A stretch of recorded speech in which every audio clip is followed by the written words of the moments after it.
All right, welcome everybody for our City Council of the City of Perry, Oklahoma, our regular meeting. We've got sound on here as well. So for November 18th, 6:15, let's call our meeting to order and have roll call. Coffee. Here. Bledsoe. Here. Marshall. Here. Davis. Here. Caldarn. Here. Rupp. Here. Williams. Here. Brown. Here. Wortham. Here. All right, we have quorum. So wait just a minute. You got it? Had court earlier. Oh, okay. Thank you. Gotcha. Thank you, Tyson. All right, so we're going to begin this evening with our invocation by Mr. Ronnie Wilson. How are you guys? Good. Let's pray. Heavenly Father, God, we come to you, and God, we thank you for this day. We thank you just for a good night's rest and for the rain, God, that you brought our way. And God, I just pray for these men and women as they lead out in our city. God, I pray you just give them clarity as they make decisions, God. I'm thankful for each and every one of them and just for the task that they're willing to take on. And God, I just pray you would always just have your presence known in the decisions they make and all that they do, God. I thank you for our city and for what it stands for. And God, I just pray that you would just always guide and we would always follow your direction, God.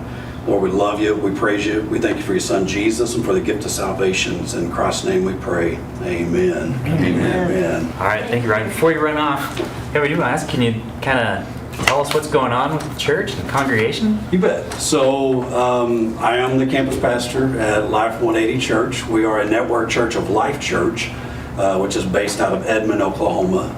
There's some campuses in Stillwater and other cities. We have celebrated a year, October 29th actually, that we've been meeting as a church.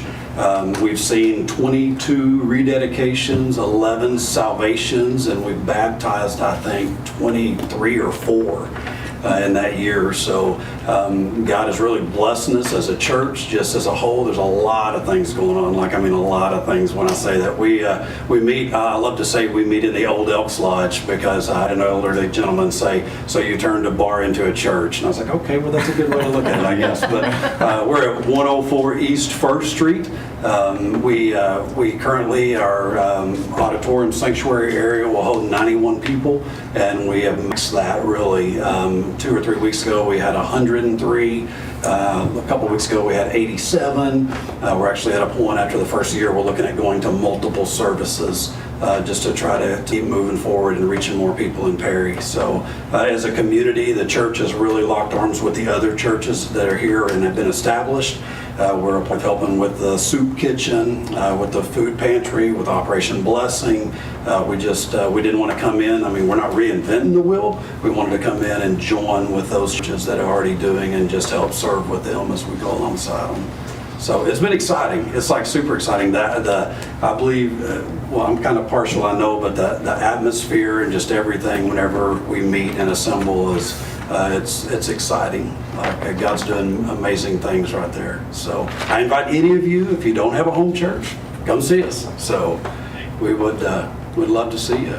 Awesome. So you guys are meeting on Sundays? We meet Sunday mornings at 10 a.m. Whenever we go to a second service, I don't know, possibly Sunday morning at 8:30. It just kind of depends on how everything will take place. But we'll have a second service. But currently we meet Sunday morning at 10 a.m. We also are hosting the 24th, which will be next Wednesday night. We're doing a community-wide Thanksgiving meal that's open to the community, free for everyone to come in. We'll have turkey, dressing, ham. We'll have to-go boxes and all of that. And then on that Sunday night following, the I may be off on my dates, I feel like. But anyway, the Sunday night immediately before Thanksgiving, I don't know if anyone's told that there's actually a citywide... After Thanksgiving. Before Thanksgiving. Oh, before. It's a citywide service. Oh, okay. It's before Thanksgiving, I believe. That's at the Assembly of God Church with Brett Nation.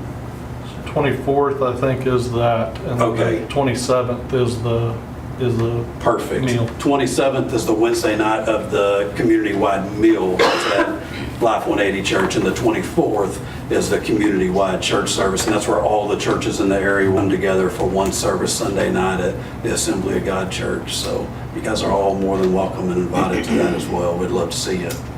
Might add that the offering for that service goes toward the Ministerial Alliance to help the needy. That's right, it does, that's exactly right. And there's a lot of things that actually help fund that. A lot of people don't even understand or maybe not know that, like the United Fund, the big rib that they just did, you know, they always are very supportive of Ministerial Alliance to help in those situations as well with families in need. So, yeah, it's exciting. Like it's truly exciting. I'm blessed to be able just to be a small part, and just all of the members and people that we have. I mean, it's truly exciting. Awesome. Well, thank you, Rodney. So I appreciate you guys. Thank you for having me. Yeah. Thank you. Thank you, Ron. All right. Well, let's jump on in with item number 1, our consent agenda. I'd like to make a motion to pull C and D for further discussion. Okay. Second. All right. Motion and a second. Christy, when you're ready.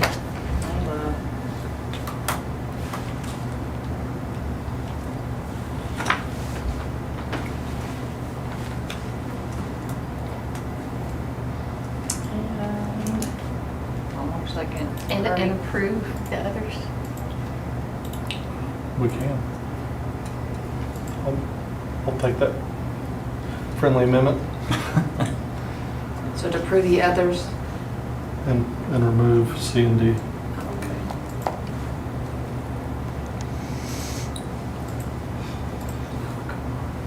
You'll second that, right? Yeah, second. Flip the friendly. Okay.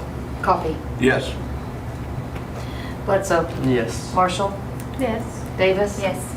Goldar. Yes. Rupp. Yes. Williams. Yes. Brown. Yes. Wortham. Yes. All right. Item 2, items removed from consent agenda for discussion. Let's start with item C. Authorize release of golf cart path easements for Fairway Addition properties. So I can give a little bit of a background on this one. It predates me quite a bit, so Christy might have some details to add. But from my understanding, this was a easement that was obtained with the intention of building a golf cart path that the residents of that neighborhood would pay for. Specifically, there was one resident who was interested in paying for that.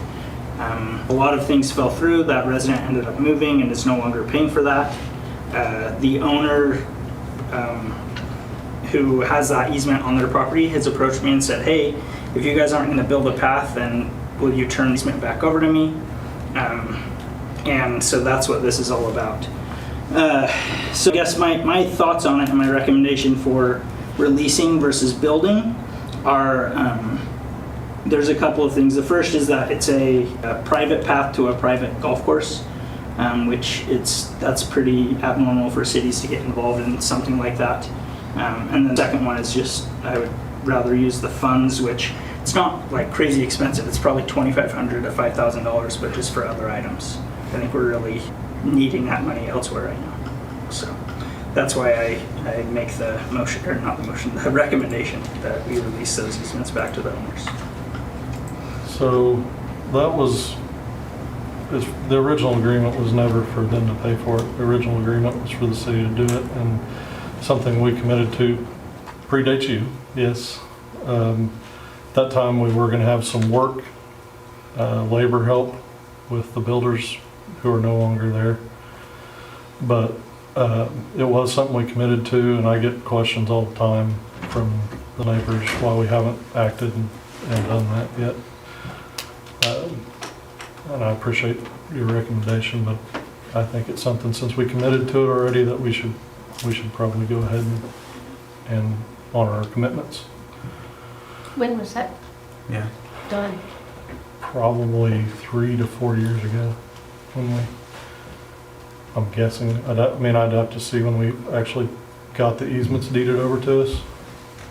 What was it for? Is like a golf cart path? So From where to where?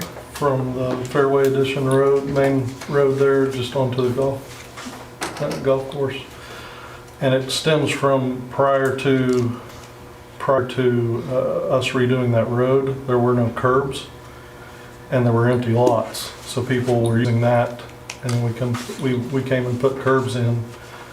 And now, of course, all those lots are full on the golf course as well, so it's filled that up and doesn't allow for golf carts. So people tend to either have to drive all the way around or they're tearing up people's yards. I Getting think through. that's part of the problem. I talked to one of the homeowners involved, and they said that hasn't stopped golf carts. Yeah. They're just driving across their yards. And that's why they would really like to have that easement back, so that they could stop that traffic. And I think it's something for 3,000 to 4,000 that we could put in. It'd last 20 plus years and we wouldn't have any real maintenance on it. So just the one that we had the lights as well? Yes. That came in at some point in the conversation. Well, and it also is going to cut down them driving on the streets all the Mhm. way around, which is pretty good distance. And Wakefield is not the best road for golf carts to be driving down safety-wise, or 15th for that matter. Yep. Yeah, I don't disagree with any of that. I think the only thing that the two things that I would pitch is that there's a lot of improvements we could make to a lot of neighborhoods that really are none of our business. I think this is one of them. Now, us having committed to that beforehand, I don't know, maybe that obviously would enter into it, I think. The only minutes that I found on that was where it was stated that the city would maintain that area, not build it. That's the only minutes I found. Yeah, that's the information I was operating off of. So even if we built it, then it's our responsibility to maintain it? Yep. Was what? Well, it's our duty to maintain our easements. Right. Absolutely. And, I'm the one, someone else surveyed it and I prepared the easements. My memory is that Larry wanted to build it. I mean, that's my memory, that he wanted to build those for those homeowners. So this isn't just so if we built it, it's not just that cost, we're also going to be maintaining it. So it's going to be an ongoing cost. Yeah, it'd probably be pretty minimal. But maybe minimal, because it's But not, yes. how long is the path? Just from the road to, does it Good luck, connect I to don't the know. golf course, or is the golf course? I would say from me to you, me to that wall, it's just, Oh, that's the residents that okay. live there, like they said, all the developments happen, they can't drive onto the golf course, they gotta cut through somebody's yard, and they're gonna get in trouble. Mhm. But it's at the far north end of the Fairway Edition, where the Drakes used to live on the corner. Oh, That's where they wanna go, so every resident can come and go through that easement to come onto the golf course. Instead of going But it's all not the way very long, it's down. just enough to clear the easement, and once you hit golf course property, there's no concrete, it's just something to get them onto the course and then. And not tear up yards. Depth of the lot, basically. Right. And we would have to cut the curb where we'd create the entry. Okay. So it's not going from No. fairway to like the clubhouse? It's just No. a car, it'd be, Okay. it's not No, the no. width of a road, it's the width of a golf cart. Right, which you're right. talking 6 foot maybe, Mhm. and it's just a trail so they can enter the golf course from the Fairway Edition.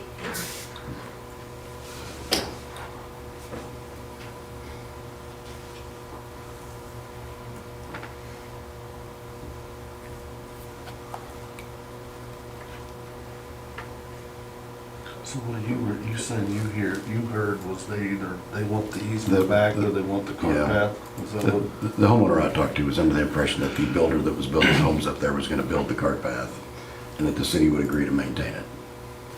And since that builder is no longer active, they didn't want an easement through their property that people could just drive on their grass. Right. And I'm kind of with Nate, I don't see any reason for us to spend money. Plus, is the country club here to tell us that they've approved an entrance into the backside of their country club? They have. It's almost like we would be doing something for a Right. private entity instead of a city as a whole or something. Well, I mean, we would only put it on city property. That's as far as we would go. Right. So as soon as wherever the city line is, we would stop. Right. I don't know how if that eats up to a green or a rough or what.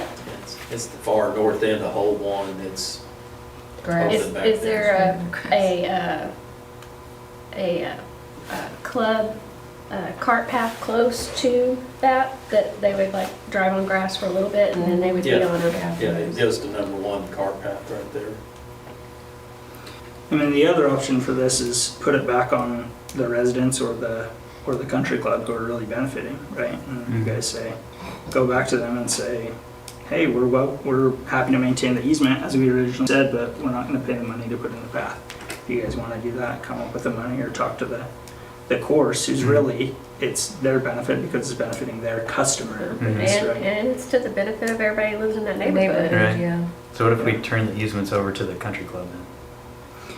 Yeah, I mean, we could do that, or we could maintain. That's what I'd rather do. That's what, frankly, that's from my city management perspective. We never should have gotten involved with this. This should have been country club and the residents of that neighborhood. They won't build it. Just due to funds and everything that they have going on. They've said Is there that. anything we'd use that easement for, other than that?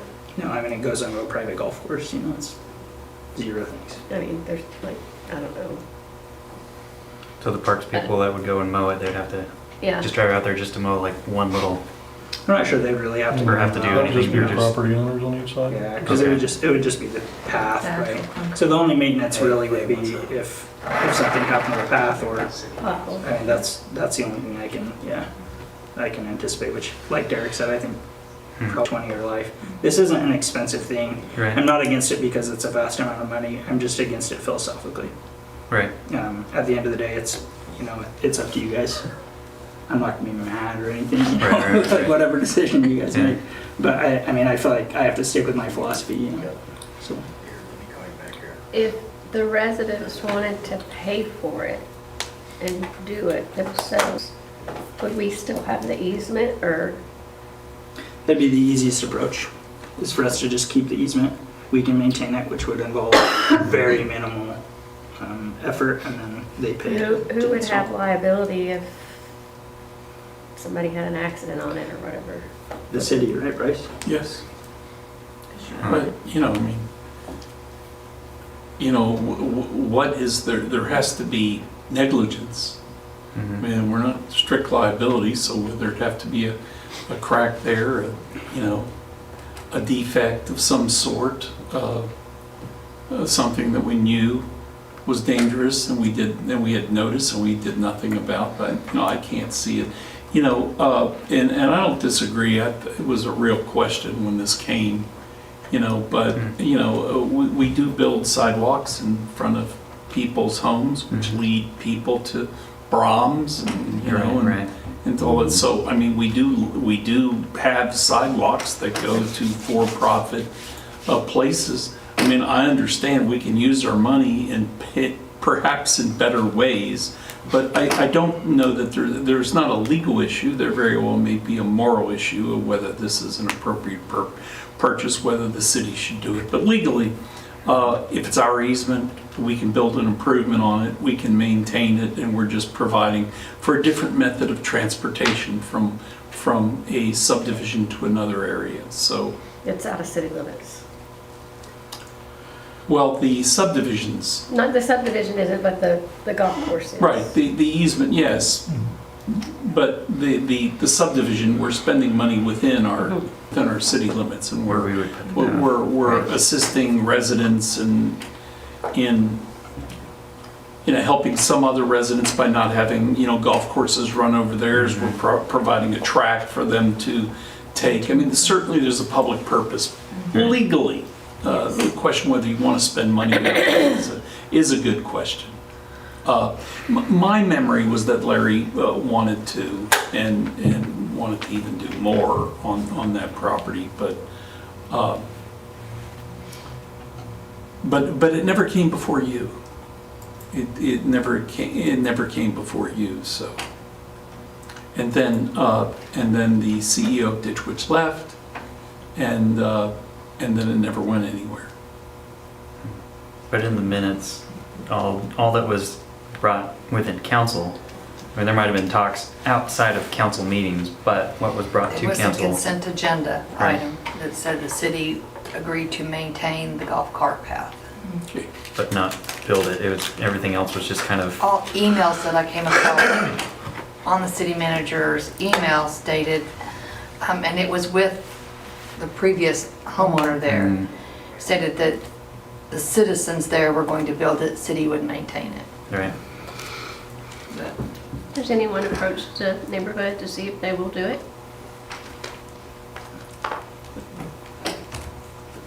Because I think she was working with the previous developer.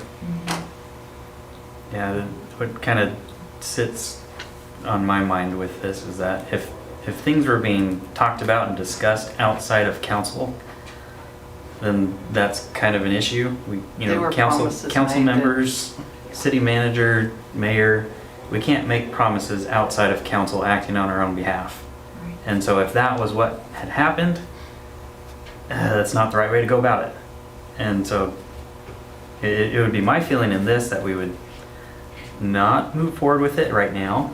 You know, maybe it would be something to talk about later, but if that's the way it was happening, behind closed doors or kind of under the table, or, you know, arm's length kind of a deal between 1-2 city councilors or just the city manager and not being brought to the council as a whole, I wouldn't feel comfortable moving forward with it. I don't think that's the way it was going. necessarily, Right. It's what it kind of sounds like just hearing it, yeah. Was there money that changed hands? No. Where the lights bought.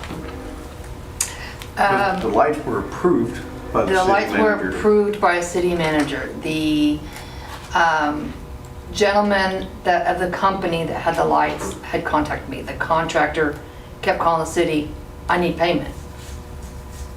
I said, show me something, just show me something, because everything I had did not say the city was paying for any of that stuff. And I said, show me a contract that says, an agreement that says, we were paying you for these. We haven't seen anything, we don't know anything, I don't know anything about it. I think I sent that to you. Yeah, well, he did, the company owner actually had me and that company owner actually talked. And that guy wrote it off, said, doesn't sound like things were done, they were supposed to be done. And he said, I will take care of the lights myself, I will reorder, I can resell them at another project. Okay. So, the guy who had the bill, who was looking for the. I had an email from the previous city manager that said approved with his signature on it. It did have it on there. The estimate was approved.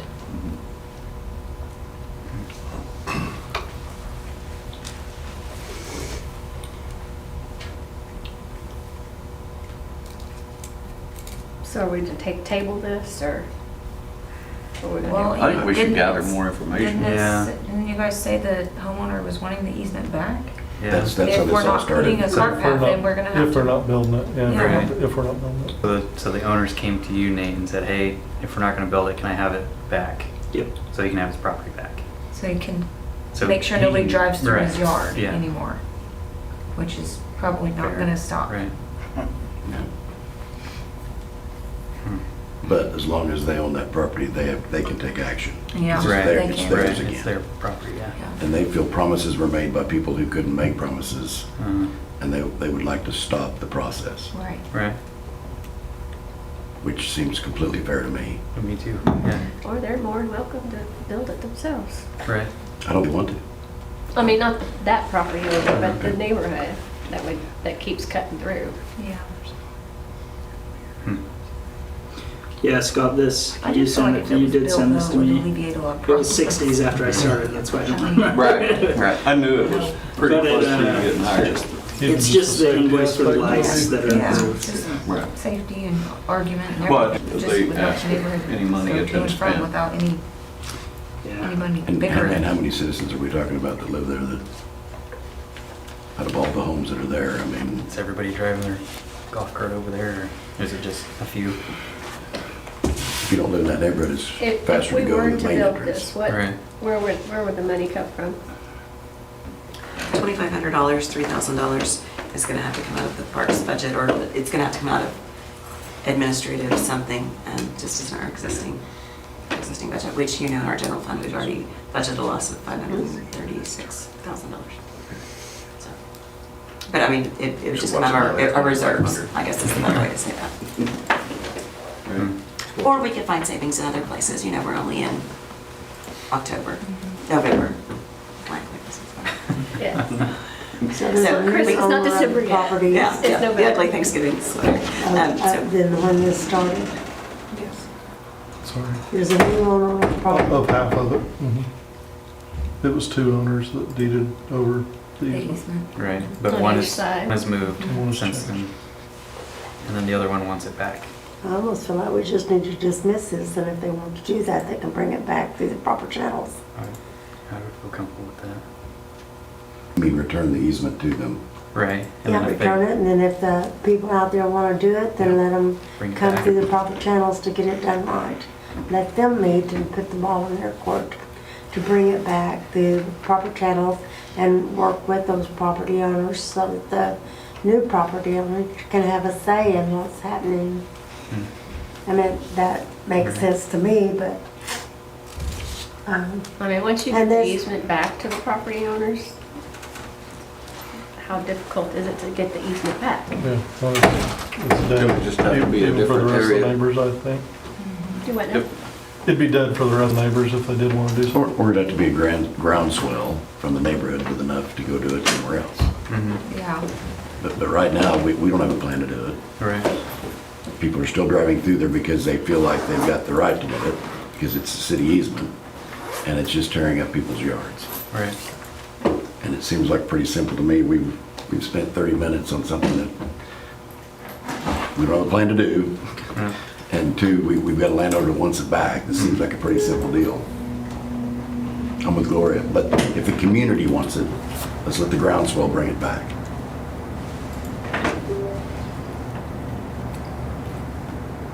this also shows us why we need transparency and why we're striving for that is because we don't want issues like this to have to come up and it be an embarrassment to us because we were not knowledgeable or like he said, like she said, there's no contract or anything that we can fall back on.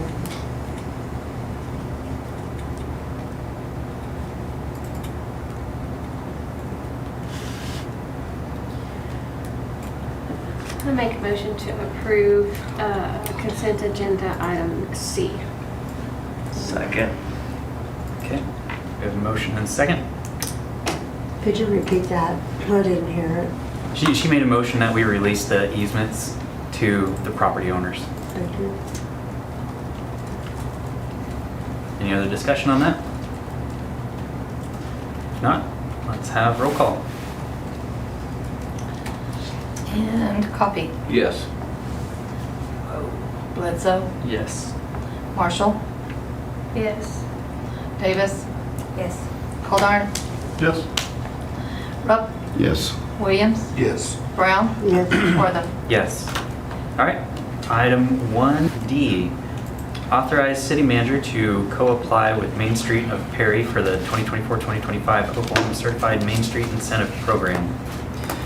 Yeah, so this one's actually pretty cool. There's a program out there that allows people of a municipality to take their, you may have to correct me if I'm wrong on this, but their state income tax, a portion of that tax, instead of going to the state and staying with the state, to go to the state and come back and benefit the Main Street in the form of grants. So the Main Street has applied for that opportunity. They do need the city to be a co-applicant in order for that to happen. Talking with Russ and Bryce, they have several other municipalities who have done this and haven't seen any drawbacks from doing it. And so the recommendation is that we move forward with it. All right. So you're just signing the application that we want to get money back from the state for Main Street. Yep. That required partnerships with businesses in the town. Do they have that? Yes. It requires a local match type thing, which is Malzahn funds. They're No partnership with businesses? according to my understanding. That's what they told us. So, okay.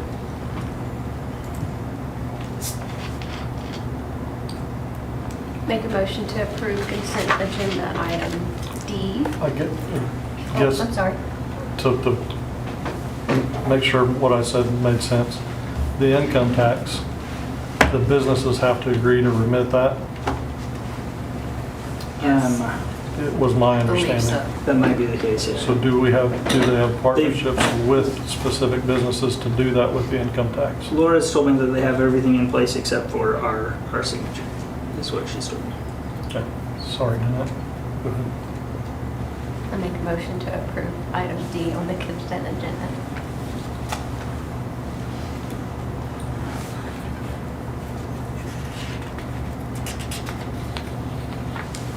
Do we get a second? Second.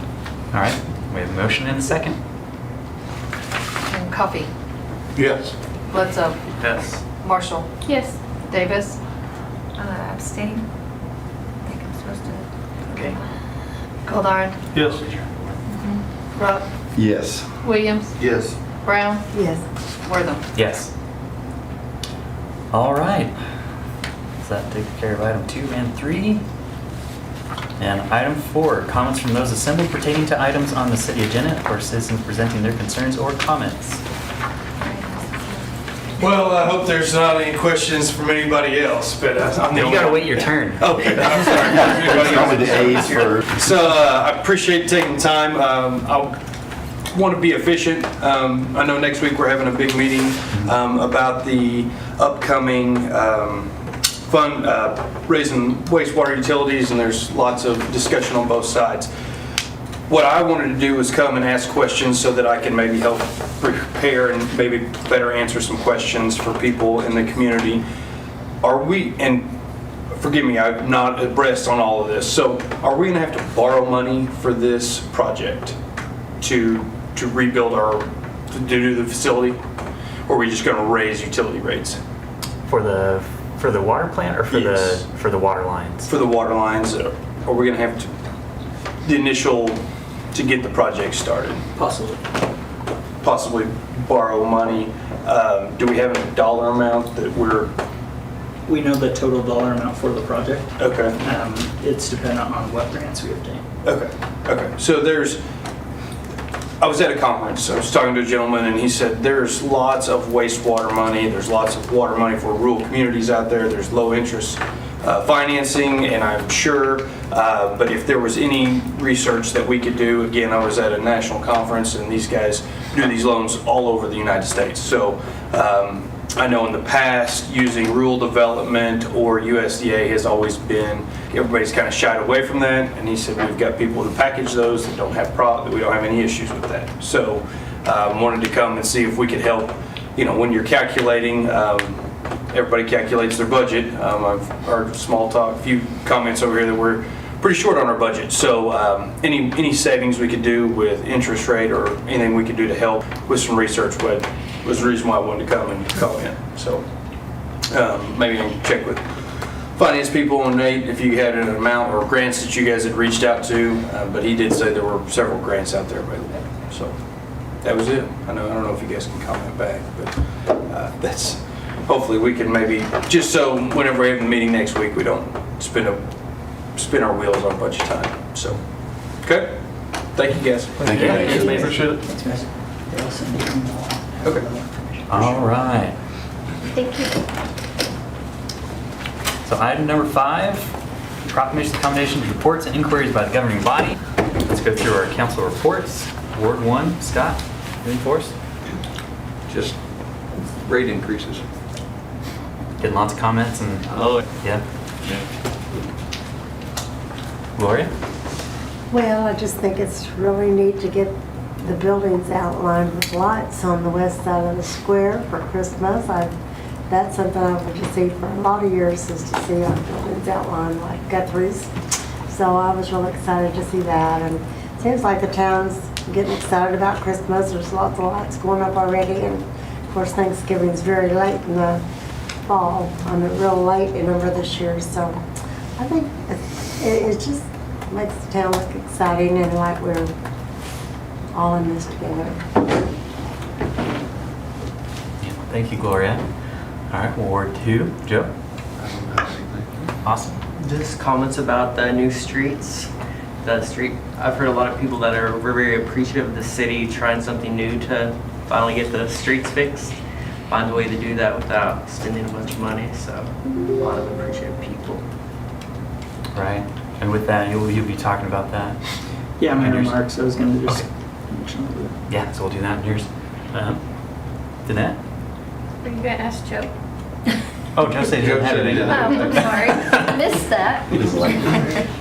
I just had a group of ladies that I meet with, and they had a question about, and I hadn't even heard of these things, and I don't even know what they're called, and I asked Nate about it, but it's where farmers come and fill up water out by the Macarena, and one's out by the Water treatment plant. yeah, the water treatment plant, where they come up and they fill up and they tell how much, they put how much water they use and They're all bulk that water stuff. cells. Huh? The bulk water cell. Bulk water, yes. Those, I didn't even know those existed. Anyway, they were wondering what rate those went by. And it's not like a commercial or a residential, it's a whole other process, so. Anyway. I was Just gonna- increased those a year or two ago, I think. Is that right? Do what? No, off the top of my head, I'm sorry. I I'll think give it to you. we just increased those rates, I think, a year or two ago. And Anything I said, your guess. But yeah, I But didn't even. that's not tied to either commercial or residential building. It's a separate one? It's just a bulk rate, yeah, when people come to fill up big trucks usually. Gotcha. They do that at the Shell gas station, that hydrant? I don't know if it's that hydrant. I know there's a distributor up there. I haven't actually seen that one. though, Yes, I so think don't it know. is at that one. Oh, It's not, yeah, on the shell, yeah. right. 'Cause I've seen trucks fill up there before, but I didn't notice for that. It's water. Yeah. But we do get revenues from that. Yeah, it's really a poor system right now. It's an honor system. They go up, they fill up, they write down how much they use, and then put their receipt in a box. And then we bill them. Oh, so it's not like metered or, That's the ones, well, it is, but they have to put down the beginning meter number and then, Because no one's Write there down. to say, oh no, you use this amount, or. You but know. you're just hoping people are actually paying their bills. So we've discussed doing kiosks. That's what some cities are doing. They're fairly expensive to actually install. So we'd want to look for opportunities to do that. It's not a huge priority, frankly, for me personally, because it's just not a big moneymaker. right? So is that the same? 73 cents per 1,000 gallons. Oh, that's where we're at. That's from the city lakes, $1.04, excuse me, did I say 1,000? Per 100 gallons. $1.04 per 100 gallons sales at the water plant. So that's per 1,000, that's $10.40 per 1,000. But we base it on 100 gallons because that's normally the size of the farmer's tanks. It's a derivative of 100, so. So it's, more than $10 per 1,000, which is, 2.5 times our water rate. and correct me if I'm wrong, a few years back, we had a lot of usage out of those for some Oil and reason. gas. When we had oil and gas, yes. I mean, Yeah. Oh, yeah. And that's when a lot of cities put in the kiosks. Yes. Because they were making They were a lot of taking all money. the water, Yes. okay. But that's dwindled significantly. But it could come back. That's all I had. Hopefully so. Yeah. Drill, baby, drill. Interesting. Right. So is that the same kind of a situation where a contractor can buy a meter to put on a fire hydrant? Yes. And they would be that same amount then of the fire hydrant?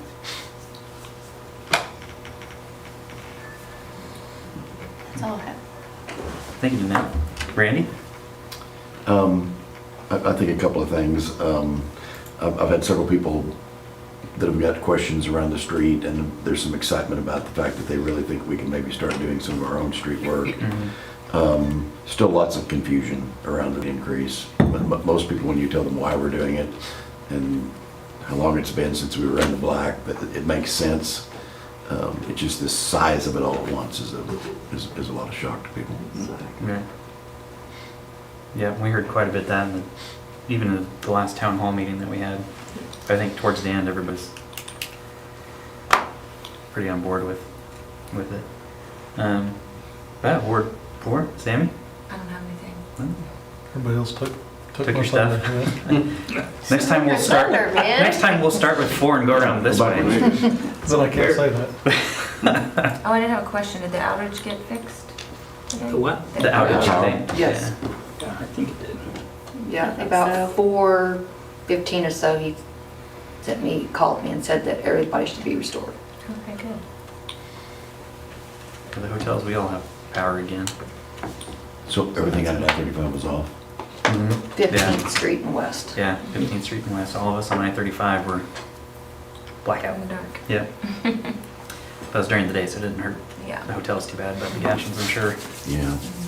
Well, ditch what you have to send people home. Right. Yeah. Do we have any idea what caused it or anything we can do I hadn't for? heard anything yet.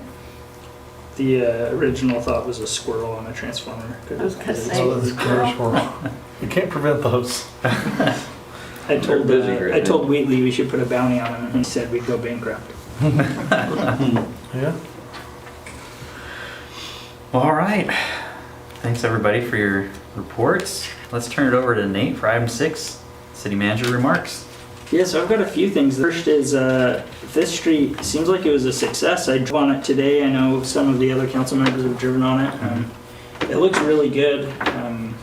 They worked on it all day Friday. It took them longer than they thought it would. The main holdup was just the driving back and forth to pick up the asphalt. But talking with the streets department, they were happy with how it turned out. They feel like they can replicate it elsewhere. And so I just wanted to publicly thank them and also thank the county for the efforts that they put into making that a possibility, because we couldn't have done it without them. You know, they provided some key equipment and also a driver. So that was really, really kind of them. I appreciate it. And did we get it all done between the rain showers? Yeah, it's done. It was done in that day, right? How many hours did they spend on it? They spent all day. They were All day on it? But they finished it in one day. But they finished it in one day. To Yeah, dark, they did till that they block finished, yeah. in one day. Yep. That's fantastic. And it was really the holdup again was just waiting. So if we had bigger trucks and Right. more trucks, they could have knocked it out a lot faster. So some of that equipment we had rented. Do you know what the total cost was for that block? I know the rental was about 2,000. I don't know they spent on materials. I'll have to ask them. Okay. So for the piece of equipment that we didn't have is about $2,000 Yeah. for the day. Correct. Yeah. Okay. And what was the street and the, 5th Street between Noble and Oak. They're right in front of the daycare. Daycare. Yep. So that was a street. So a couple weeks prior, the water department went and fixed a line under there, and the street department just this last week took care of that street. So ideally, that's what some of these projects could look like. Water department goes in, yeah. fixes a line, street department comes in afterwards, paves up. Yep, exactly.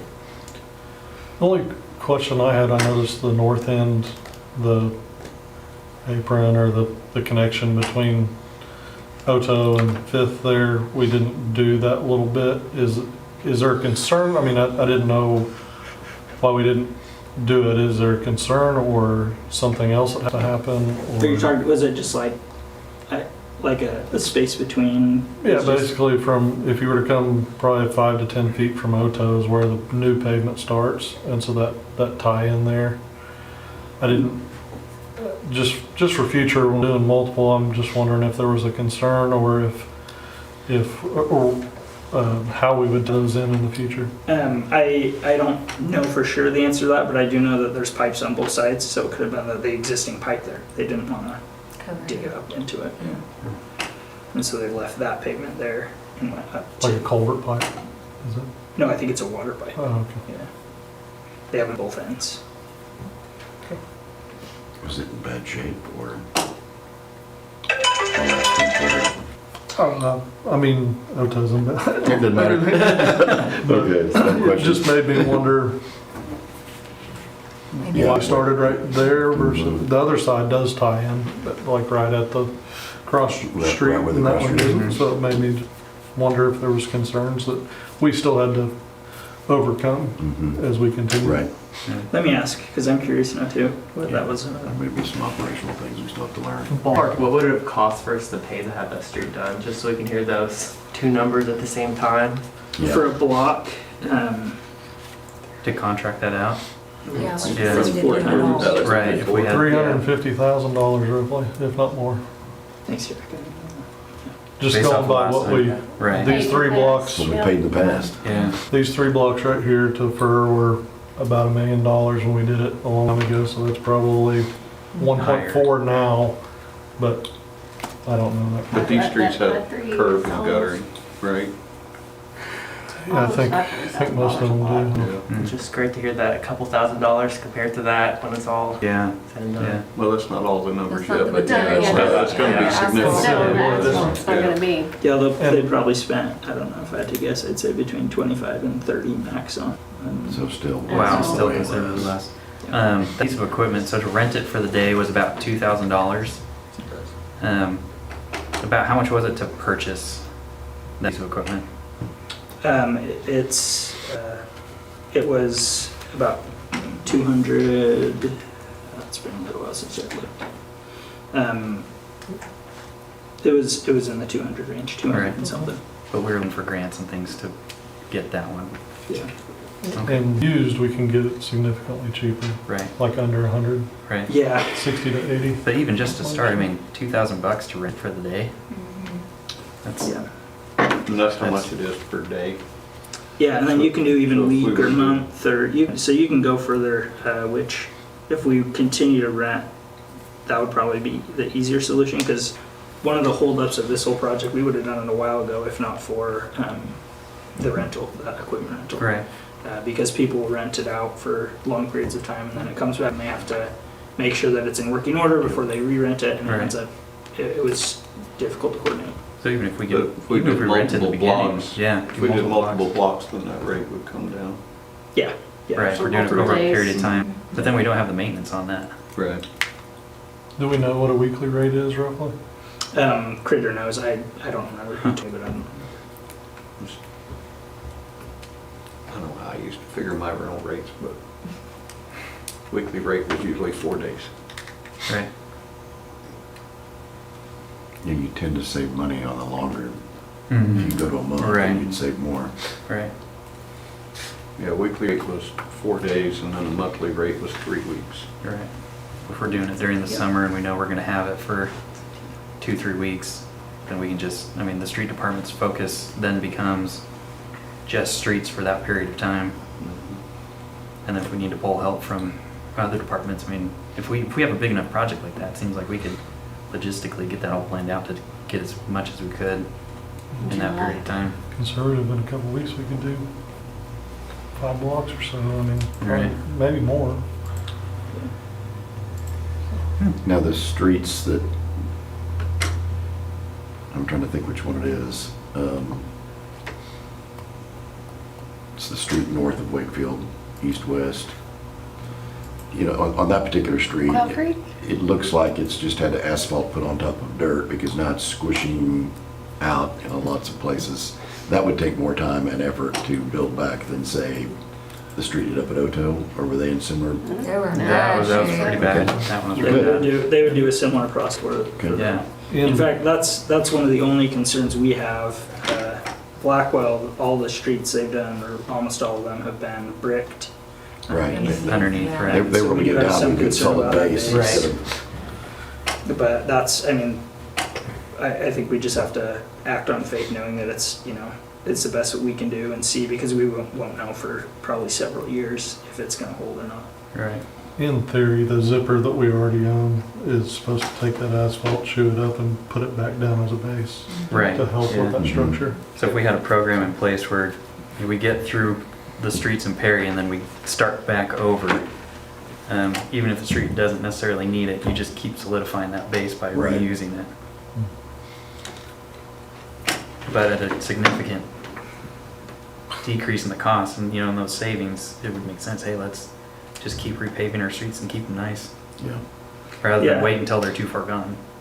It's pretty exciting. I mean, that it worked that well, that they were able to do it, with minimal help. That the guy who rents the equipment came out and showed them, a demo with sand, and then he was there actually the day they were doing it too, and kind of helped them with questions they had. And there's a learning curve with any piece of equipment, but I think they were feeling more and more comfortable with it as the day went on, and they got it done, so. Big improvement. Yeah, Yes, Pretty exciting. Yes. Definitely neat, and it's great that we're trying it.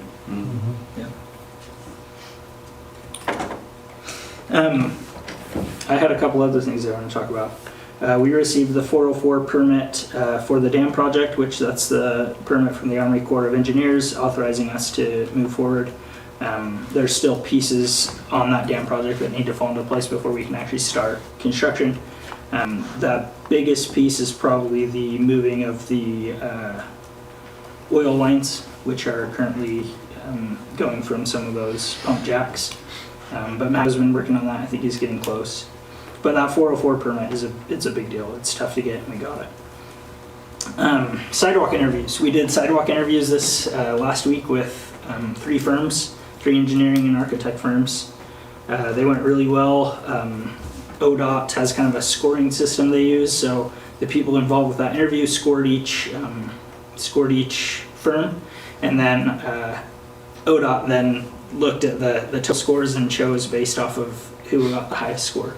So they're going to be notifying the person who was, or the firm who was awarded that contract, and we'll be moving forward on that.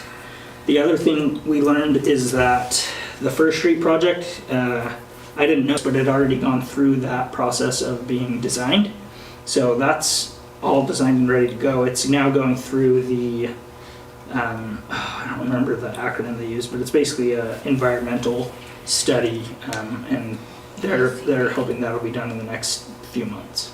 So that's a really slow process from what Sarah with ODOT told me, but we're in a good place and we're moving in the right direction on that. So Nate, when you think about those 3 projects, then the First Street project, based on where it is, would probably be the first one that would get completed? Yeah, these are really slow moving projects.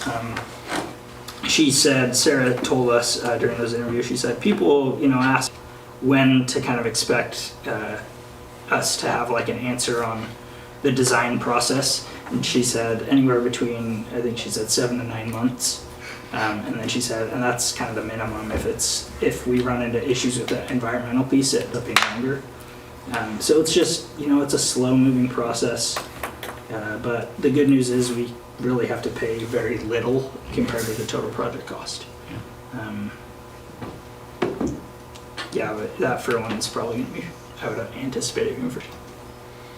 And I forgot to mention it earlier, but I did have several people tell me that they appreciated the fact that we were moving forward with these sidewalk projects, and that they were being funded a lot by grants, because nothing makes your property worth more than to have a sidewalk in front of it.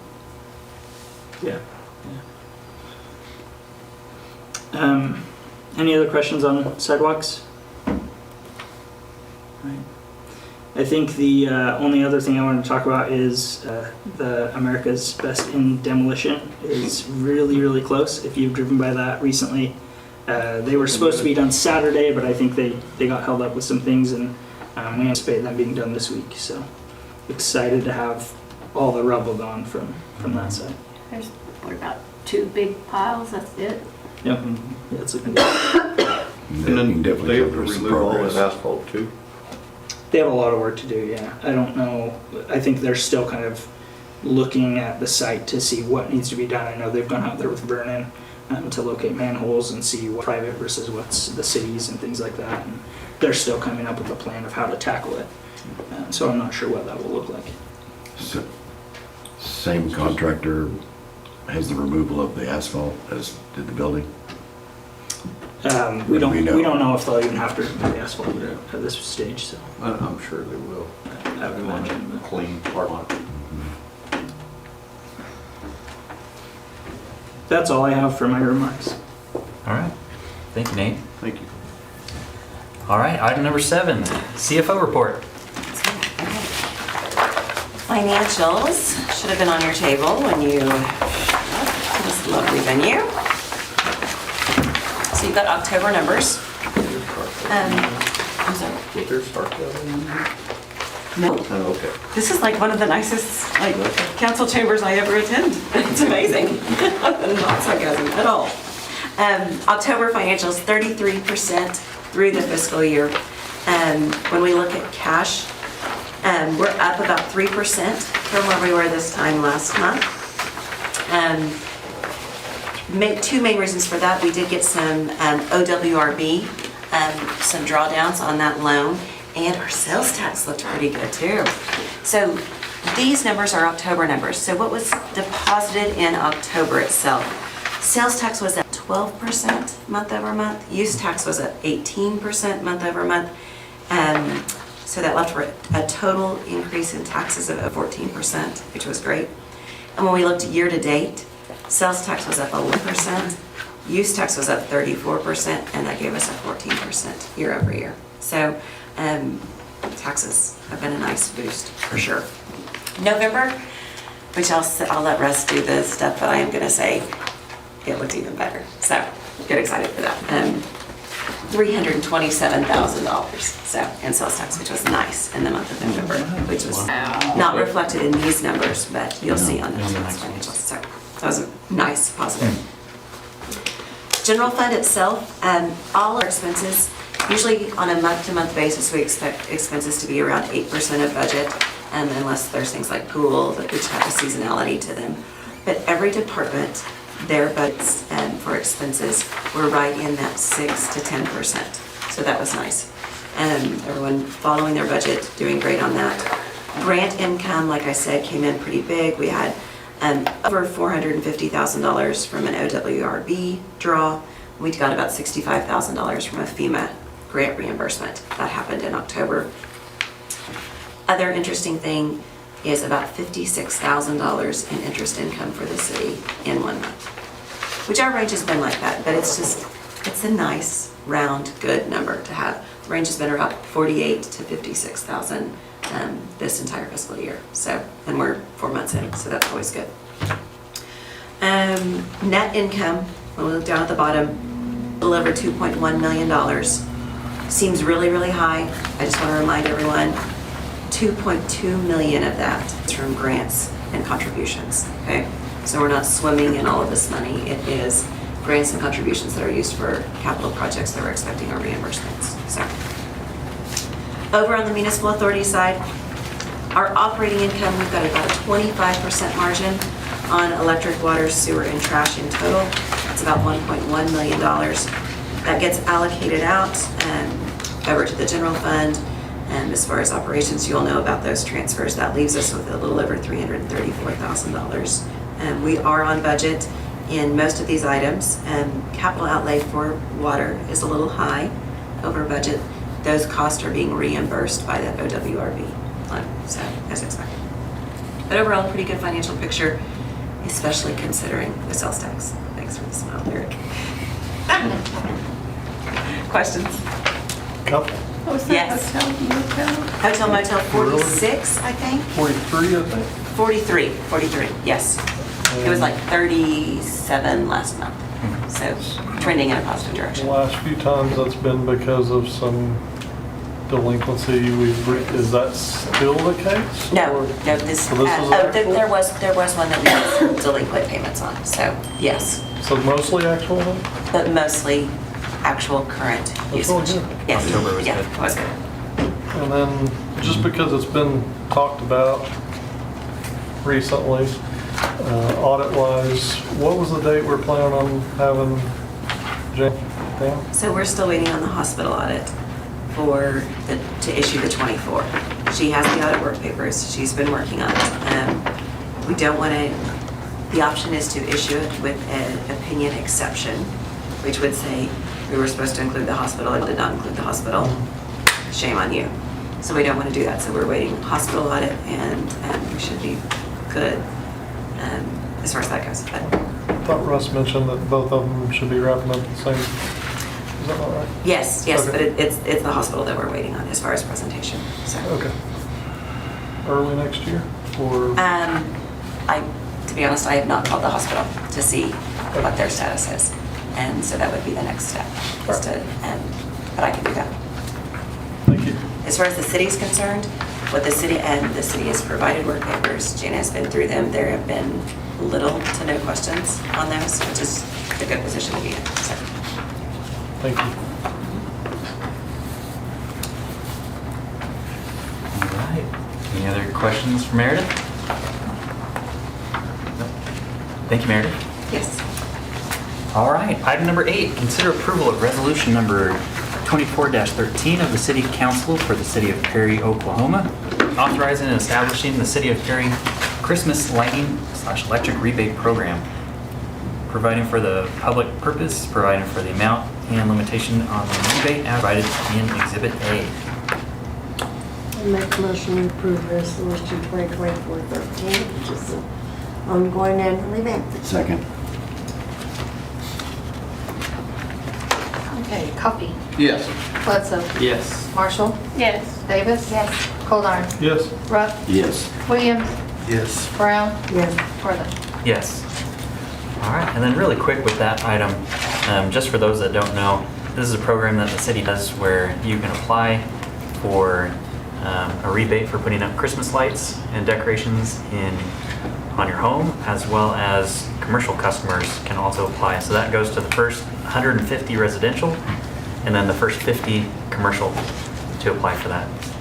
You have to have your lighting display in place no later than December 13th, and display your lights through January 1st. So everyone is welcome to apply for that, And then it goes on your February bill. and then it goes on your February bill, that rebate for doing that.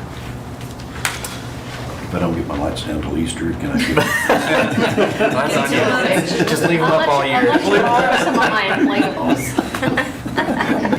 You're done. Yeah. So if you still want to see Christmas lights up during Easter, go to Randy's house. All right, item number 9, consider approval of ordinance number 2024-26, amending the employee retirement system defined benefit plan for the city of Perry, Oklahoma, with approval of joinder agreement and the master defined benefit plan. So this one, I don't really have a whole lot to add on that. Bryce, do you have anything you want to add? Each year, the IRS provide more regulations. And we have to keep our pension plan up to speed with the IRS. I think there was a document that we provided you that actually goes through all the changes. Bill. Yes. Davis. Yes. Goldar. Yes. Rupp. Yes. Williams. Yes. Brown. Yes. Worthing. Yes. All right, item 10, consider approval of the emergency clause for ordinance number 2024-26. So, second. There you go. Sorry. So second. Sorry. And Coffee. Yes. Bledsoe. Yes. Marshall. Yes. Davis. Yes. Goldar. Yes. Rupp. Yes. Williams. Yes. Brown. Yes. Worthing. Yes. All right, item number 11, presentation by Mayor Lawrence Wortham of the Perry Strategic Plan. And I, of course, would invite anyone on council to chime in if you'd like. So with this, does Tyson have that graphic to put up? Hey, check that out, he does. All right. Thank you, Tyson. Let me pull it up here. Okay, so in our last town hall meeting, we started going over this a little bit. As we've talked about our rate increases and the things that the city needs to take on. Over the last year, I mean, it's been a while, that the city council has been going over this together. We've identified 5 areas that this council feels that we want to take on. Now, granted, there are a number of things that Perry and our community may need, but over the next couple of years, 5 years, 10 years, there are some things that we felt that we could take on to make immediate and eventual improvements on the city of Perry. And so what we wanted to do tonight was to present this to the community in just kind of a brief overview. And then as we go on next month, over the next couple months, I'd like to take time in our city council meetings to dive a little bit deeper into some of these topics for our community and discuss the direction that we would like to take as a council.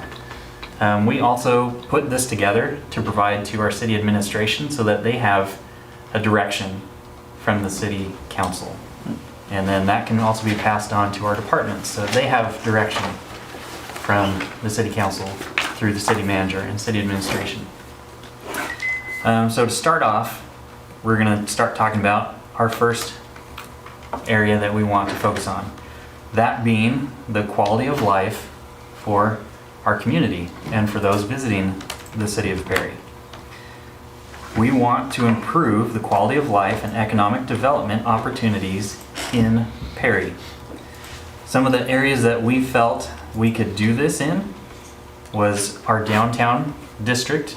We want to be a partner with the businesses downtown, with the residents downtown, with the organizations downtown, and do what we can as a city and on a city level to revitalize our downtown area.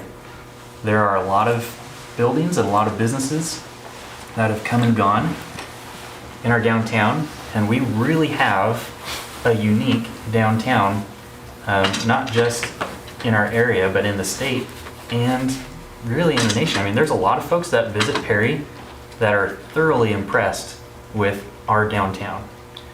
And so we want to do what we can to help grow and revitalize that.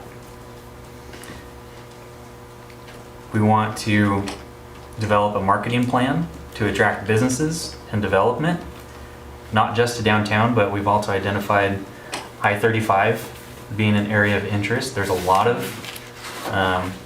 traffic, and there is a lot of sales tax opportunities flying up and down I-35. And as a small town, we are very fortunate to be located right by I-35. There's a lot of small towns that don't have that corridor that runs across the United States right in their backyard. And that's something that we do have. And we could take more opportunity and more advantage of that. As well as we have just talked about passing a quiet zone, and as well as instituting an overpass along First Street. One of the, I'm going to say, complaints that we get from visitors in Perry is that there are too many trains that run through Perry.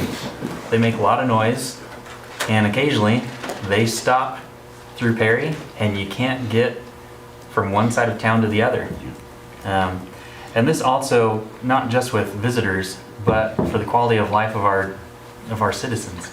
There are folks that could be on the east side of the tracks, and if there was an accident or an emergency, our fire department, our police officers, the sheriff's department, they cannot respond if there is a train stopped across town.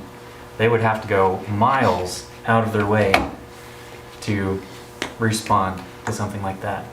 And so we felt that was something that we as a city could take on and move forward with. So with that first area, council, is there anything that you guys want to throw in? I think the only thing I'd like to add is that the quiet zone is a designation from the railroad. Right. And we've got several historic neighborhoods that are very near the railroads. Mm-hmm. And the quiet zone would enable the railroad not to blow their whistle at every intersection. Right. And so people would be more apt to move back into those areas and repair those homes and revitalize some areas of Perry that are currently could use the work. Right. And you're right, the emergency situations that happen, we do need something that we can get over or under the train. If we do an underpass, overpass. That's true. Yeah. And almost seems like more often too, I've had to wait on 2 trains. Mm-hmm. That seems to be the most problem, is when they're blocking both. Yep. Right. At one time, I've heard there were 86 trains that came through Perry on a daily basis. Right. Yeah. I've heard that too. Yeah, there are quite a few. Also add that there's several things that this hits in this strategic plan, but excuse me, working with Main Street and the Chamber, they also will partner with them in some of a lot of the downtown stuff and different things in the community that they're working with as well. Will help us implement this plan that not necessarily our staff has to worry about doing, because somebody else is already taking on those tasks. I'm glad that you mentioned that, Joe. One of the things that I think the city has been doing a lot better at doing than maybe they have in the past is we're really striving to work with the partners and the organizations within our community, with Main Street, the chamber, the county, with the streets. We're really starting to build those relationships, which is going to lift and enhance that quality of life that we want to enjoy here in small town Perry, Oklahoma. I've got a question. So at one time I heard that the car count on I-35 was around 23,000. Have we done, I think that's a few years old. Has there been any other studies on that from ODOT? Do we know those numbers? I asked them, it's probably been 4 months, and I'm trying to remember the number. It was close to that though. Yeah, I can't remember if it was 22 or 26, but it was right in that one. Okay. It's daily cars. Right, going up and down. And now that we have Love's, that's pulling quite a bit of traffic off. As we have another truck stop coming in on our southern exit, that's going to continue to attract more folks coming off of I-35.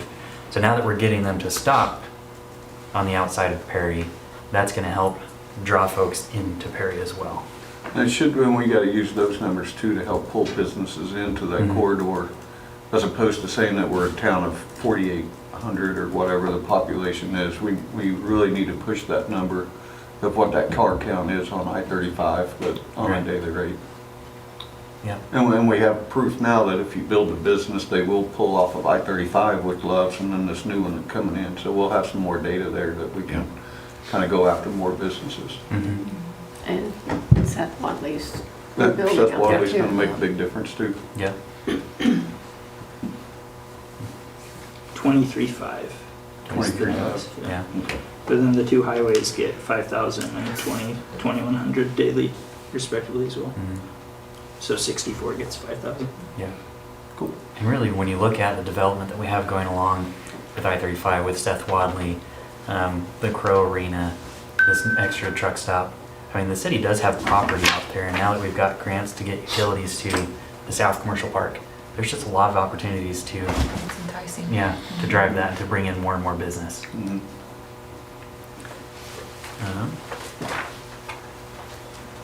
Was there any other feedback on quality of life? Okay, let's move on to the next one. So the second area that we have is communication. And this is one that is, I'm sure, brought up and harped on with all cities. Everyone would love better transparency and communication. And that's something that we as a city council saw as well, not just as council members, but as citizens ourselves.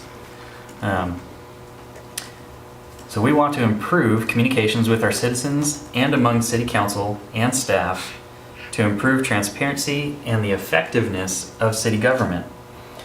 We want to improve communication with the community, and we've begun that process. We've developed a new app, a new website, a calendar. Our city council meetings, the way that we do them and report in them has changed a little bit. Now, there are, of course, lots of areas of improvement. There always is. But it's something that we have recognized as being important and vital to further developing Perry as a whole. We want to prepare and present the strategic plan. Now, this is just kind of an overview. There's a lot more details that go into it that is going to take part with the city manager, with the department heads, and them kind of trickling out, working with the community, with the different organizations, with the county, with the schools, with the Malzahn Family Trust. There's a lot of players that are going to take part in this strategic plan as we're developing this. This is just what we as a city council have come together and identified that we now want to reach out and start bringing in more participants in this plan. So with communication, council, any input on that? I think the only thing I would add is that this council's passionate about wanting to make sure we're communicating what we're doing. It was a strong point in why we chose Nate when we hired him as city manager, with his communication skills. He's already brought some things on board, whether it's even just the communication within our utility bill statement each month. He And keeps so us we- informed. Meeting with other civic groups, the schools, the county. Yeah. We want to make sure, and we're going to make mistakes, and we're going to stumble, but when everybody's got it on their mind and is passionate about doing, we're going to do a better job than somebody that's trying to keep secrets. And so I'm excited about just the passion behind communication that this board's putting forth. Yeah. When I hear communication, to me, it means it's more transparency than, I mean, you gotta communicate, but we want that transparency out there. And I think we've made some strides. I still think we have a long ways to go. But, you know, like they say, how do you eat an elephant, you know, one bite at a time? I think we're making progress. Well, and also communication isn't just from us to them, but know that they can come to us Right. too. I Right. mean, how do we know their concerns if they don't approach us as well? And we need to communicate out that, yes, we are open to input. I'd say as a theme, this floated to the top across this whole planning, the strategic planning that we've done. May not seem like it yet, but we'll continue to get better as we go. Mhm. All right, thank you, everybody. Our third area that we've identified is our tax base. We want to increase the tax base in Perry and provide more amenities and services. We will work to develop the I-35 corridor, create a marketing plan for city-owned properties, which we have quite a bit. And in the past, the city has sat on quite a bit of property and obtained quite a bit of property, and now we need to do something with it. And so creating that marketing plan and putting ourselves out there. We're not just gonna wait for folks to come to us, we're gonna go chase after them. We want businesses to come to Perry. We want to increase our tax revenue. Not the tax revenue that we're getting necessarily from our citizens. We want outside dollars coming into Perry so that we can fund the amenities and the services that a city should provide to the citizens. Traffic generation through events and amenities. There are a lot of events here in Perry, and that's been growing more and more, especially that we've noticed with the work that the Chamber's been doing, the work that Main Street's been doing. We're seeing more visitors come to Perry for the events and the things that we have. Again, we want outside dollars coming into Perry so that we don't have to rely so heavily on the citizens of Perry and put that burden on the citizens. And so council, with tax base, any other thoughts? I think I'd just reiterate when Scott talked about the number of cars coming by on I-35 and us making sure we're using that data. I think one of our plans on the marketing plan is sharing, you know, when we think about the ball fields out at the interstate, Right. the thousands of people that come in every weekend for those tournaments. Yep. We've got to make sure we're sharing that story with businesses. Yep. Because there's weekends where there's not enough places for people to eat because they're not open. Yep. Or so there's opportunity for growth just from the stuff we already have. We just need to be able to communicate what's going on and when. Right. I love that program that Main Street has gotten into, where they can see, based off of, you know, people's phones and their location that's enabled on that, where people go when they come to Perry for the events. They come here for the event, and then Main Street can pull data that shows where they went to eat afterwards. How many people came for the Cherokee Strip celebration, and then afterwards went to Texas Roadhouse in Stillwater. Right. And so that kind of helps us understand, hey, what sort of businesses do we want to go after? Where are these people going when they come to our events? Or when they come along I-35, where are they coming from? Are they coming from Kansas, Texas?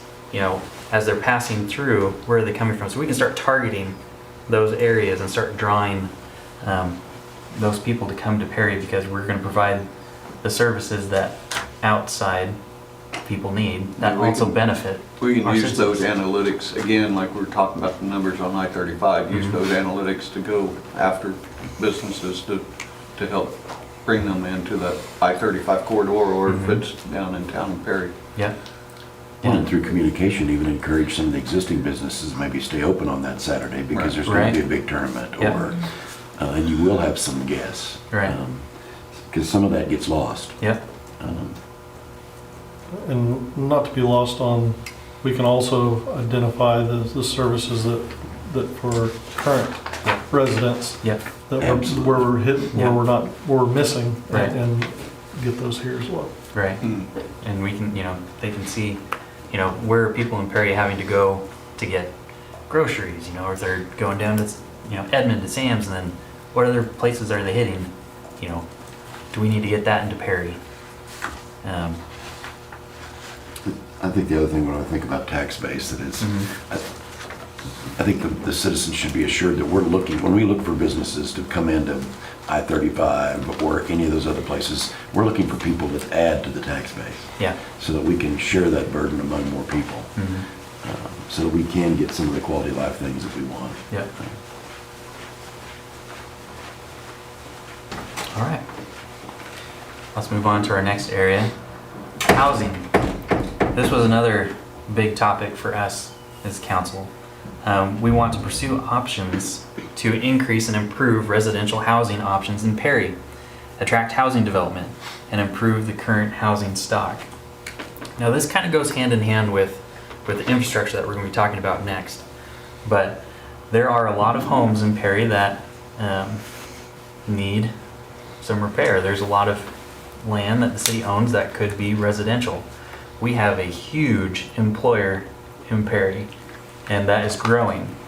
Ditch Witch, Charles Machine Works, they're expanding. They're adding more jobs. As we start looking at businesses coming into Perry to add to that tax base, they're going to need homes to add more jobs. And so we're going to need to increase our housing and improve our housing. Thoughts on that? Nate had some information on that, but I would like you shared that a little bit, that you're working with several developers to bring. Yeah, I'm working with several of them. I can think of 3 off the top of my head to bring in a lot of different housing options to the city. And I think that some of them are, a lot bigger than others, but the fact that we have slated to build so far this year 32 homes, already, signed economic development agreement contracts. And that's through one developer, right? That's one developer. Yeah. Right. That's not even the other 3 that I'm talking about. Right. And those should start the coming year, right? Yeah. That building? Yep. Yeah, the 4 houses are, they're slated to start this week. I think we'll see with the rain what ends up happening. And then the 28 homes of the elementary addition, they're working on some of the specifics with the loans. We're seeing areas around Perry grow. Stillwater is expanding and growing. They got a lot of homes building out there. Perkins is building homes. Morrison is building homes. So these communities really outside of OSU and Stillwater are kind of becoming bedroom communities for that community. That's something that we can also take advantage of. We are within easily driving distance and commute for OSU, for the businesses out in Stillwater. What can we do to make Perry more attractive for the employees of Ditch Witch to stay, here in Perry, as opposed to moving out? We did see an exodus, in Perry where a lot of folks did move out that were working at Ditch Witch. Well, let's reverse that. It's time that we do that as a city, and we have that as a focus. And go ahead. As you say, when I think about housing, it reminded me of the last council meeting when we had some citizens in here that were concerned about the rate increase. And we had a couple of them go, well, why aren't you working harder to get more houses? And why aren't you working harder to get more businesses? And I'm so glad that we're going through this plan, because as they were asking those questions, it was revolving in my mind that we are working on those things. We are working with developers. We're being proactive, not just hoping that people come in. But you just can't always communicate those ahead of time. Right. There are privacy things that we have to worry about. But I think it is exciting. We need to make sure as soon as we can that we are talking about those things. Because this is a very proactive council and they want to make sure that they're doing things to attract people and businesses and fun things to this town. Yep. We're not only just going out trying to find new developers. I mean, in the zoning committee, we've got some things that we're working on there that we've identified areas that will allow some different types of housing and different things in that might have been a struggle in the past to bring that type of housing in that would allow some different types of housing to come in.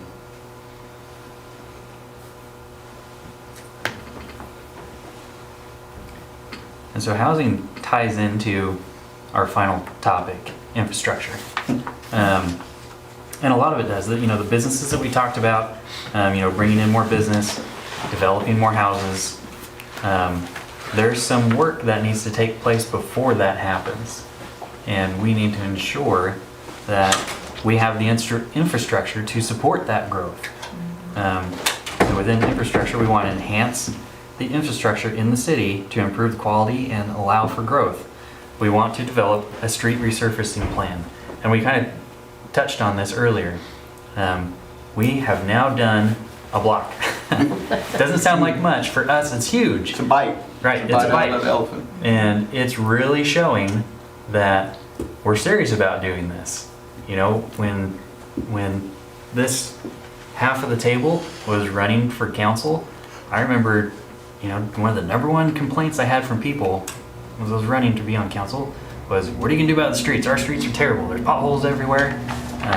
We are working on this now, and we have done a street, and we are going to do more streets.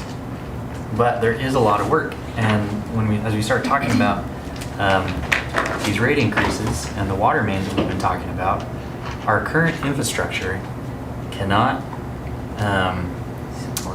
support All the growth. houses. Right. The houses that we want, the businesses that we want. Water towers. Right. The water towers, they cannot support the growth that we want. It's struggling to support what we currently have. And so we need to improve that before it happens. Otherwise, we're just going to continue staying where we're at, and we're not going to see that growth. That's why this infrastructure and these rate increases are so vital, so that we can do those projects to be able to bring in more. This really is an investment on our community, because that's what's going to lead us to building more homes and attracting more businesses. We want to create a 5-year capital improvements plan for each department. And so this is something that it's been done in the past, but we really want to hone in on improvements in this capital plan to drive the goals that we have on housing, bringing in businesses, and the quality of life. So with that, council, any input or insight? I think the thing that became obvious as we talked about needing to change rates is that everybody can see the infrastructure issues with streets. You're driving on them, your car's hitting the potholes. It's the invisible infrastructure, Right. sewer and water, that we've got to make sure we're communicating. Yep. And as you can tell, part of this plan is communication. But businesses want to move somewhere where they know their sprinkler system will work when there's a fire, Yeah. where they know their sewer is going to work. Developers want to move and build houses in neighborhoods where they know the water and sewer is effective. We've let that go for too long. It's time to maintain it and make sure that it's their future. Right. And we had kind of a catastrophic event this past winter, back in January, when we had a number of water mains break, and we literally had no water in the city, and we were in dire straits with that. We do not want to see that happen every time we have a freeze. And so there's a lot of work that needs to happen to ensure that we don't experience that every year, again and again and again. Well, I think we need to go ahead and congratulate ourselves on the things that we have done. I Yeah. mean, Matt Coe talked about the fact that we've got enough water towers and storage if we had those few bad areas in our water mains fixed, we could handle the higher pressure and the more water. So there are some great things already in place. We just got to make sure we fix the things that are holding us back from using those things that are already in place.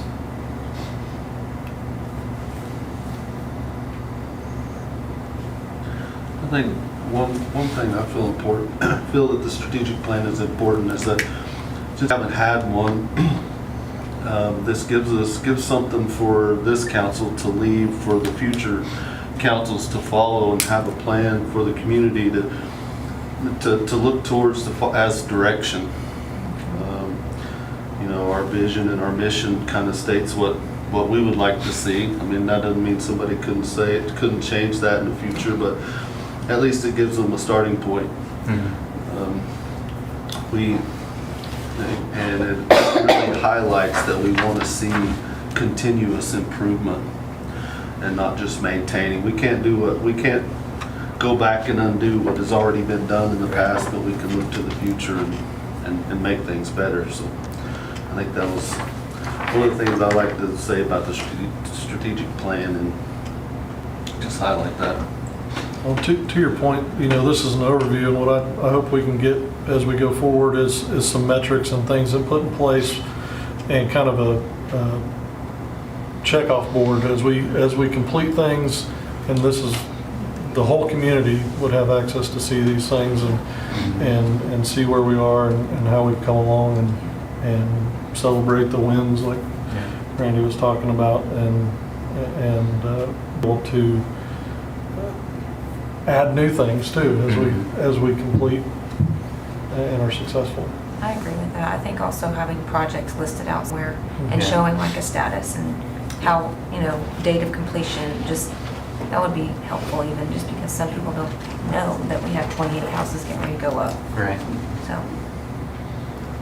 And to your point, when we celebrate wins, we, as a council, we want to celebrate, but it's really a celebration to the community. It's the whole community celebrating those wins. Yeah. You know, I mean, historically, in the last 10 years or so, the biggest investment has been in water and sewer. Yeah. The crazy part is we still have $5 million. That's only 5 miles of, or sorry, $2 million. That's only 5 miles of line that we're talking about there. And there's a whole bunch more that we got to do. Say Lay about all that out 20 for more the miles, isn't that what he said? Something like that. 22, wasn't that right? Huh? 28, 22, 28, 20 somewhere. something.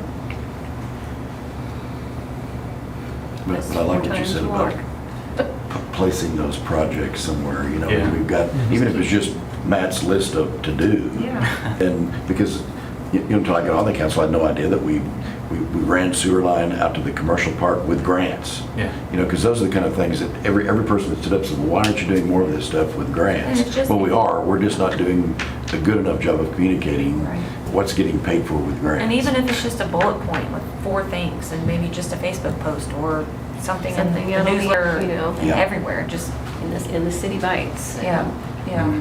I like there being a page where it's all listed out there, and anybody can go look at it at any time. And that's true. And we just, when we get one done, don't take it off, put a strike through it so everybody can see what we've gotten done. Well, Their star. A gold star. You know, to me, the perfect example is the dam project. I mean, it's slow moving, but it's making progress. It'd be great to be able to go out there and see kind of where we are. Yeah. Having a dedicated page on our website for, you know, City past, projects, you know, ongoing, or, you know, past, recent, ongoing, and, you know, upcoming projects. Yeah, I love that idea. I wrote that down. I appreciate it. I think it's a great idea. Yeah. And then with those, kind of show the funding, where that's coming from, and yeah. To the point of grants you've mentioned recently, like in the last year, you might be speaking about how much we got in funding grants. we've had. yeah, we looked at that when I was prepping for that initial rate increase discussion, and we've obtained over $10 million in grants within the last 12-ish months. And we're going to continue to chase those grants. A lot of those grants come due, you know, every year, so we can reapply next year. Others you can reapply once you've, you know, finished the project you're working on. But the city is really, really good at chasing grants. Melanie, who we hired as a consultant to kind of grant write for us, has taken us even to the next level and found grants that we didn't even know about, and she's working on some of those ones too. So yeah, I feel like we are doing a great job on the grant side of things. I wanted to just add a piece on strategic plan. I just wanted to thank council for your leadership on this. I don't think that people often appreciate that this is one of council's most important jobs, is to come up with the direction, right, that the city should be going, and then say, all right, city manager, come up with the metrics, you know, that so that we can tell you how good of a job you're doing. And they've tasked me with coming up with those metrics and bringing those metrics back to them for approval. So that's, I think, probably the next big step with this, and we'll talk a little bit about that with the next item on the agenda. But yeah, this strategic plan has been so helpful for me. Coming in, seeing the direction you want me to go, the priorities you want me to focus on, it's just been phenomenal. So thank you. Thanks, Dave. One of the things that's been mentioned, and we've said this a number of times, that this council really works well together, and we do. I mean, we meet together often.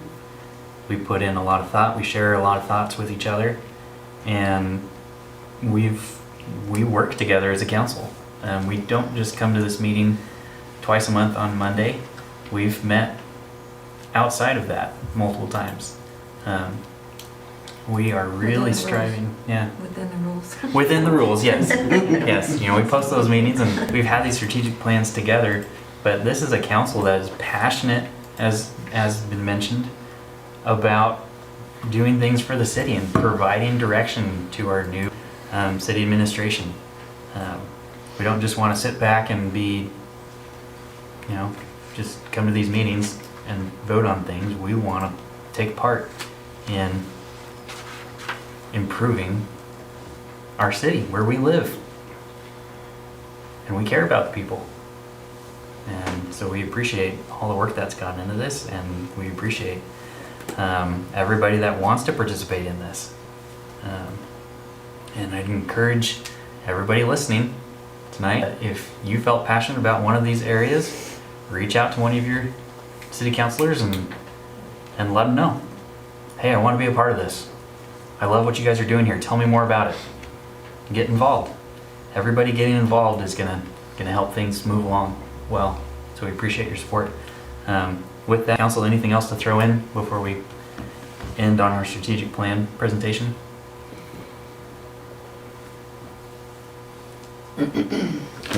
I thought of something that I would like to add, and I think it's because I'm sitting there next to Joe, but one of the, as you think about communication and actually all these that we want to try to go do, it's going to all come together at the end. Joe is your muse, right? Whether it's each one of us or when we've encouraged him that we want the city of Perry to work well with our other partners. Yes. Whether it's with the county Yes. or the state. And whether it's economic development or use of resources, I think it's important to make sure that we are a partner and taking advantage of the things that we've got within this community. Mm-hmm. And Joe works for the counties where that all started. Oh, okay. It was a I was hoping you wouldn't say that so we could. Make everybody guess. That's right. Well, I think I've made this So you're reference crazy. before, that Yeah. in the scriptures it talks about a city set on a hill. And I just feel like God would desire that Perry become like a city on a hill. That other cities our size would to us and say, how did you do that? How did you get where you're going? And I really feel like we're working to become that and to become a light to Oklahoma, a light to even the nation maybe. But I really feel like we say God-centered in our decisions and ask for His wisdom and guidance and to bend our hearts toward His purposes. We will see that happen, and I just feel a real excitement in my heart that we're headed that direction, and it's exciting. Thank you, Gloria.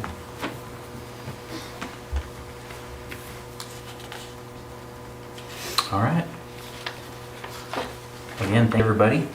Let's move on to item number 12. Consider approval of consulting engagement agreement with Coalign Group LLC, Catherine O'Connor.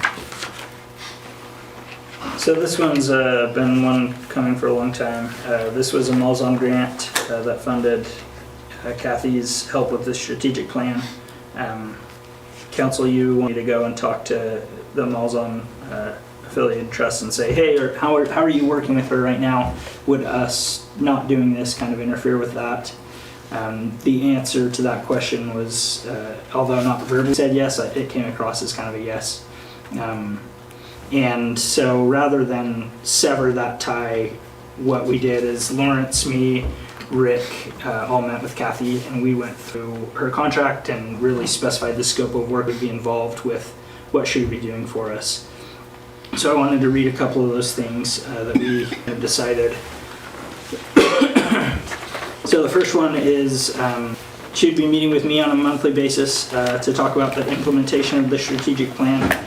So really, it would be super helpful for me because I was talking about how I don't have enough staff to do everything that I'd like to do, and she would be one more resource to make those things happen.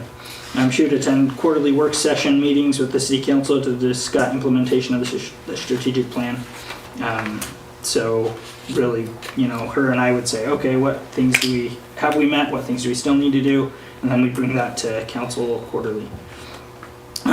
She would be the one creating the economic development marketing packet that you guys were talking about in the strategic plan, in collaboration with me to advertise the town for the potential sites we have.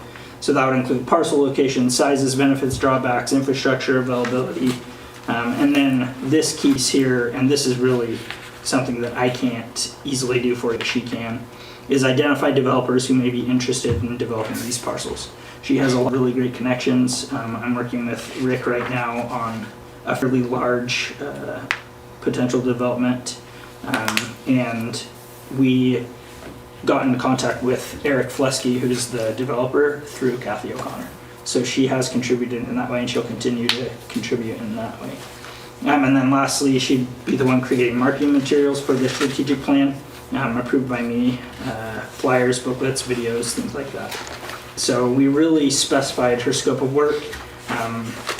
I feel like it's in a lot better place than it was, and I think we would be good to take that $68,000 that the Malzahns have offered and use it for this purpose. So this is an open-ended month-to-month contract until we decide our services are no longer needed? I believe it's a 12-month. We wouldn't pay it all up front, but I believe it's supposed to be for 12 months. Let me look. And I think it's a 12-month that we can end with 30 days notice. Yes. Okay, that's correct. Yeah. Yeah. And that grant, the Malzahns have agreed to cover that 12 months. And so this would come at no cost to the city. Correct. And approved that grant previously, I believe. Mm-hmm. It's actually, as Danette said, it is in fact month to month. I mean, we ought to set up, if we're wanting, because we only have $68,000, that is 12 months plus the initial, we ought to set a marker, at the 11th month out and at least determine what we're going to do. Right. Yeah. So that was a good point. Mm-hmm. So I would ask that the clerk, if this passes, ask the clerk make a note of that so that that can come back on the council agenda.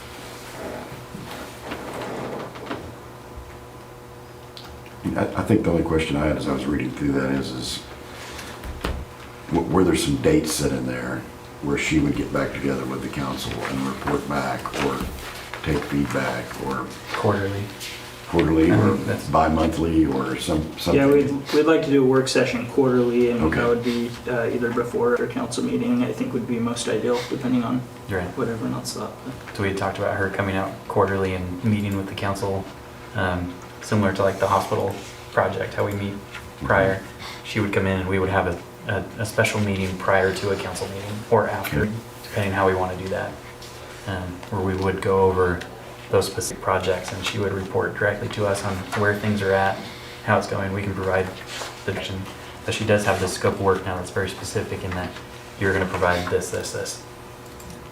I think that's great. I'd love to see us get those on the calendar as soon as possible. Mhm.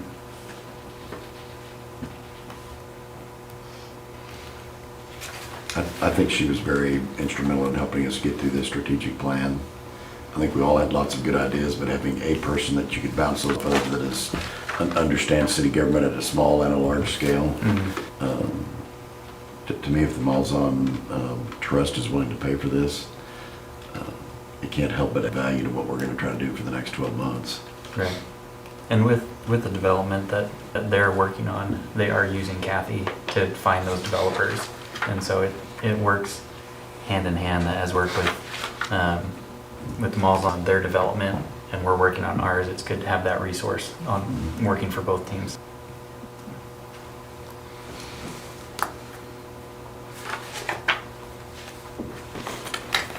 So do we need?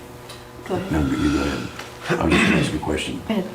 I was gonna move, so. Well, that's what my question was, so you go ahead. Make a motion to approve the consulting engagement agreement with Coalline LLC, Catherine O'Connor. Second. Okay, let's have roll call.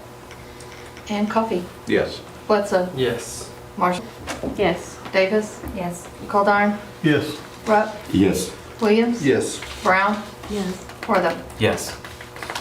All right, item 13, consider approval of resolution number 2024-13 to the Oklahoma Tax Commission expressing the intent of the city of Perry, Oklahoma to allow the Oklahoma Tax Commission to serve as the collection agent for the collection of municipality imposed lodging tax, or the hotel motel tax.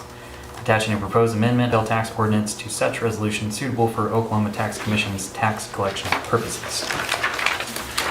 And so currently, I can speak to this because I have a hotel. We report and pay our hotel motel taxes directly to the city rather than the Oklahoma Tax Commission. And so by doing this, the taxes would now be collected through the Oklahoma Tax Commission, which we already do for our sales tax. I know as a hotel, it would just make it a lot easier to do it all on one website, one time, one place, rather than having to do it in two separate entities. So I know as a hotel, as a business owner with a hotel, I would prefer it this way because it would make it a lot easier on me. But to be clear, you didn't bring this up. But I didn't bring this up, no. I want to make that clear Yeah. because you do have a hotel. Right.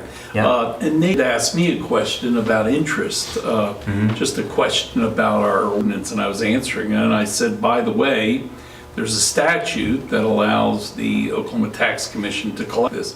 If you're interested in that, there's some changes to the ordinance that we could make. And the way it's all done is you send them a resolution. If they agree, they'll send us an agreement. We'll pass that ordinance.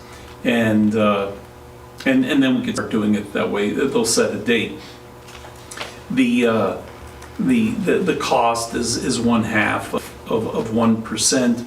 Like you said, it's easier on them. And then also, we know what happens if you don't pay your sales tax. I mean, they have a lot more authority than we have. The original ordinance that was passed by the public allowed us to amend the hotel ordinance without taking it back to the public for a vote, particularly for this type of reason. So if you wanted to do this, we would send this resolution to the Oklahoma Tax Commission. They would look at our ordinance. If they approved it, we would bring it back with a start date, an agreement, and we would ask for you to adopt the ordinance which is attached to it. Which really, if you looked at it, it's just changing the director to the Oklahoma Tax Commission. It's taking some of the language out of ours and relating it back to a statewide application. And there are some particular things that they want, but it won't adversely affect our income other than that collection. Also, the CFO won't have to go out and audit hotels, which has been a cost that we've had. Yes. And so it was just an idea that I suggested, but since you said that, I wanted to be clear that It wasn't my idea. Mayor, Yeah. as you know, that we had brought it up internally and just suggested to everyone. And so it would put more teeth. It would. Absolutely, it's the state. Yeah. Yeah, it's the state making the collection. They do it at the same time, with the sales tax. The half percent, is that 0.5% of the sales tax or Oh, the hotel tax, or is that's it correct. 0.5% of their sales? No, it's a 0.5% of the hotel tax. Okay. Yeah. So on the $42,000, it'd be like $200 and some fee. Yes. Yes. And currently, so there's. It's not a lot of money. Yeah, one of the things that the city does do for the hotels is that if they do submit their collected taxes, the lodging tax, to the city on time, then the hotel gets a 3% discount. Yes. Yeah, 3%. Yes. So it'd go away from the state collection? Yeah, yeah. So I mean, for hotels that are already submitting their collected taxes to the city on time, we're already giving them a 3% discount on that. I know that when I submitted sales tax for something when I worked, that there, if you paid it on time or early, you got You do get it. some sort of You do get a discount, 2.25%, I believe, Yeah, on sales tax, yeah. but I So- wasn't sure which entity it was. Is it? But I've never submitted hotel tax online to the tax commission, so I Yeah. don't know if you get that same Right. discount. Yeah. So and I guess you haven't either, so. And I don't know the answer to that. What it does, it changes that rule and says that if the state does grant a discount, that discount will be afforded to the hotel owners. But I don't know that answer, whether they do or don't. So would it affect our ability to change that tax? No, we can change the tax. If we wanted to raise it, we can change the tax at any time. We would just change it and then advise the Oklahoma Tax Commission of what that is. That, of course, would require a vote of the people.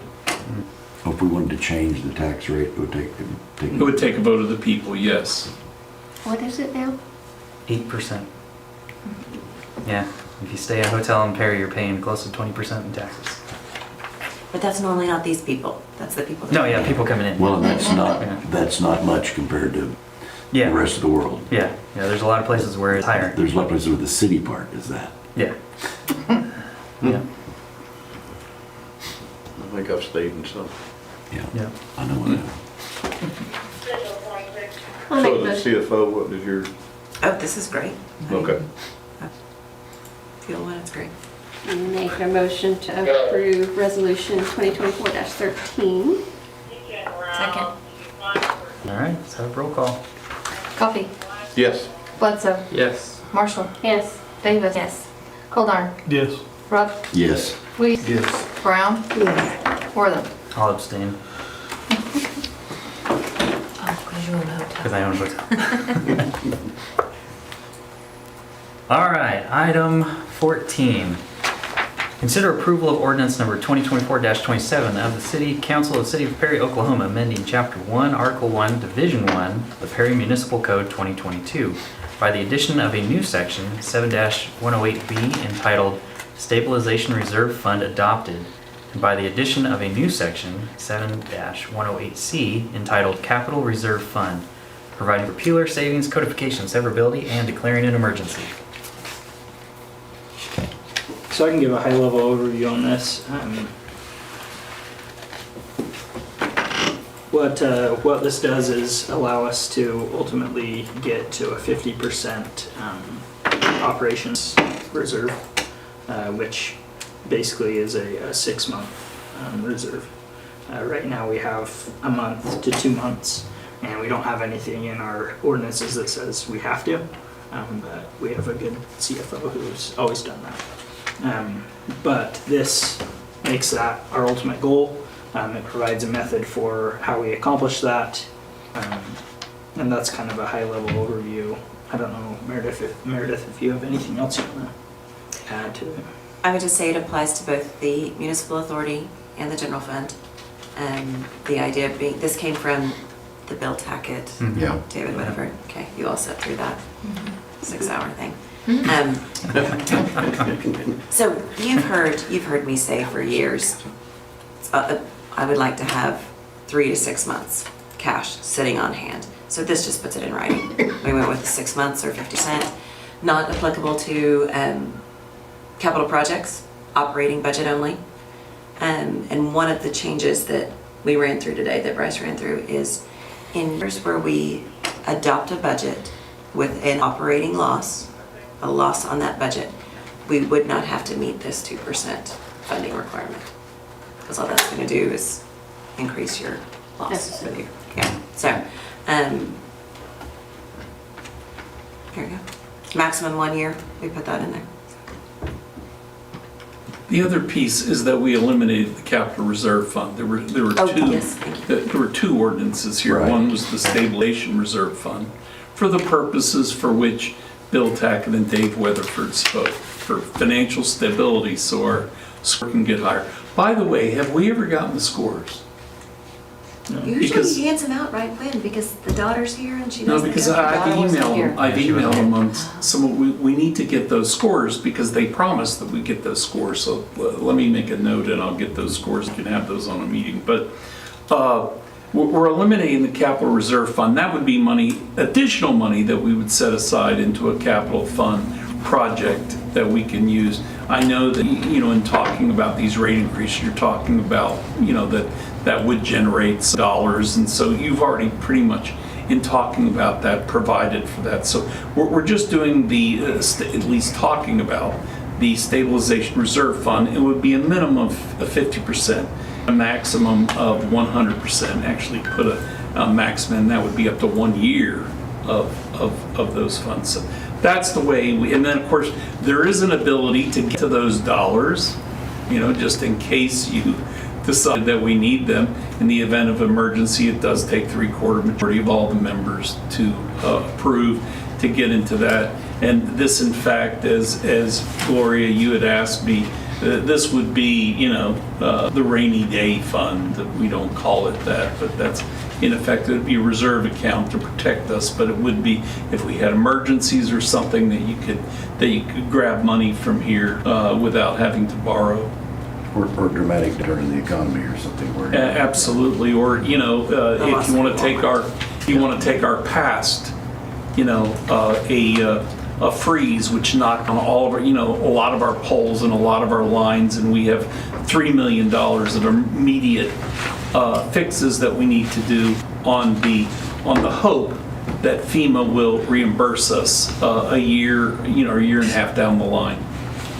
And I think that's where I was confused on it, because in the original handout, it had the capital fund in there as well.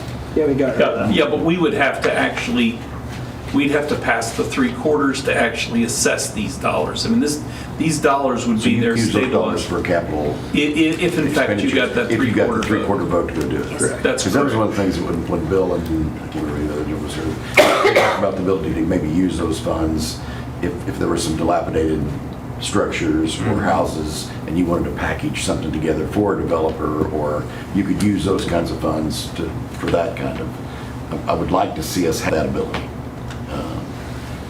Because it's very difficult sometimes for a private citizen to go buy dilapidated properties and then turn around and improve them. Yeah, I think this is really good. I do want to bring up a point that I think is important because you guys mentioned at the start that you're getting so many questions about rates. And I think sometimes just in my experience hearing about some of those same issues, those kind of stab at the heart. Just because we passed this, any ideas of how long it'll take us to get to that 50%? Well, if it's only 2%, it's going to take a while. 10 years. Yeah. And we're doing that 2% because we don't have the funds to put more toward it. Right. So just a reminder there that, you know, if my aunt were just married and told me that he and his wife were trying to save an emergency fund, and he told me it was going to take them 10 years, I'd be pretty worried about his finances. How does the 6-month 50% thing, on here you always have cash on hand 11 months. What does that mean compared to having the So this will be based upon the operating budget. So when we approve budget the, and yes, not actual? yes, exactly. So that will be it will be established when we approve the budget. So because at that point we know what operating expenses are versus capital. And it'll be a category that we talk about, and it'll have its own separate heading, and On your cash schedule, yep, we'll show it down there under restricted cash. We'll call it, whatever the title is. Stabilization Reserve Fund. Because that sounds fancy.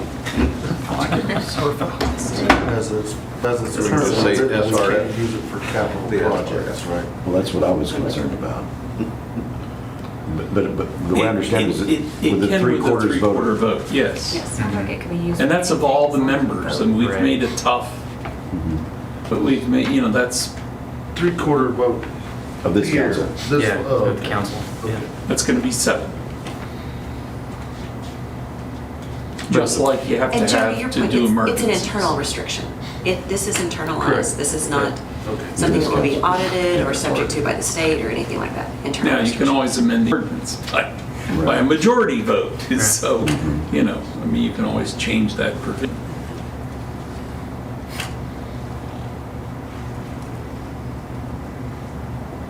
Yeah, and we had talked about, and Connor and I actually talked about it this afternoon, on that calculation of cash on hand. That includes committed funds. Right.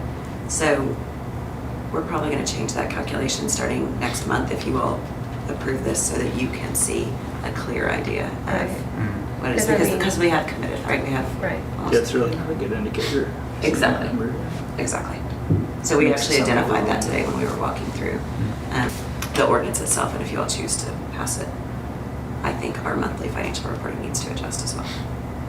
Because I see that and think that if for some reason we got no money coming in at all, that we could last all other months. That's just how it, the optics for me, Yes, and I agree. I think that can be better presented. because that's not really the case. You are correct. Can this money be used to match grants that we apply for? That Yes, I think it's number 4.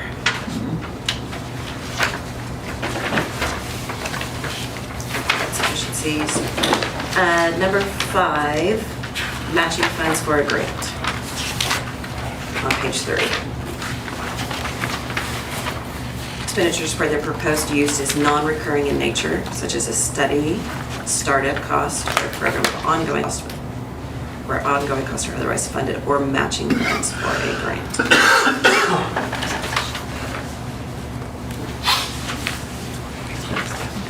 To Bryce's point, he said this would help us on our score by doing this. What does this do? Well, it's just helping us on that On the bill 10-part tacket, score, on the bill tacket score about what kind of community that was your personal we have. presentation. Yeah. They're little. So that doesn't really do We get a pat on the back. No, it doesn't get us any money. No. I don't know, it's fine. It makes Bryce feel really good though. Just means we're more enlightened. I think moving forward though, I think it's a great idea to have a benchmark to go by, Yeah. and something to look forward to. Yeah. I don't see any way that it hurts us. Yeah. Yeah.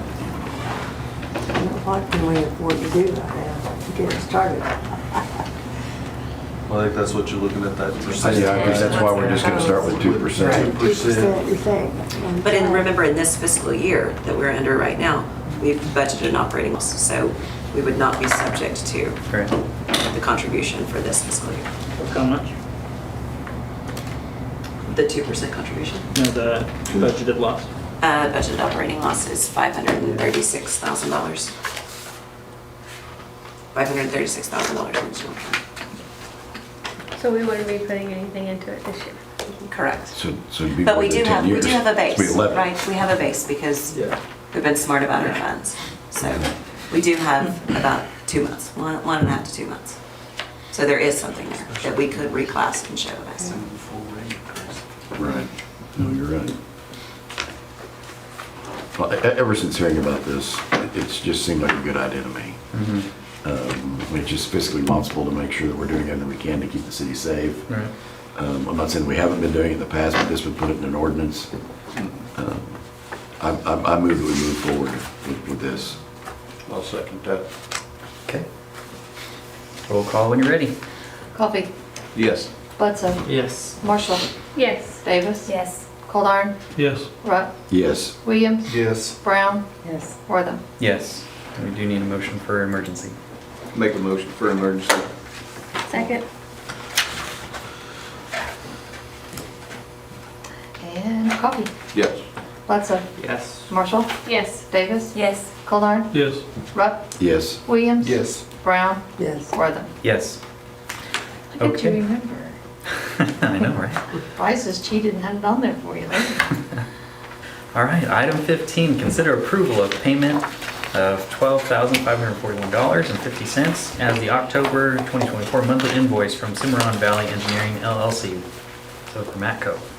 I make a motion, we approve the payment of $12,541.50 for the monthly invoice. Second. So, name of that. Coffee, Yes. Bledsoe, Yes. Marshall, Yes. Davis, Goldar, Yes. Rupp, Yes.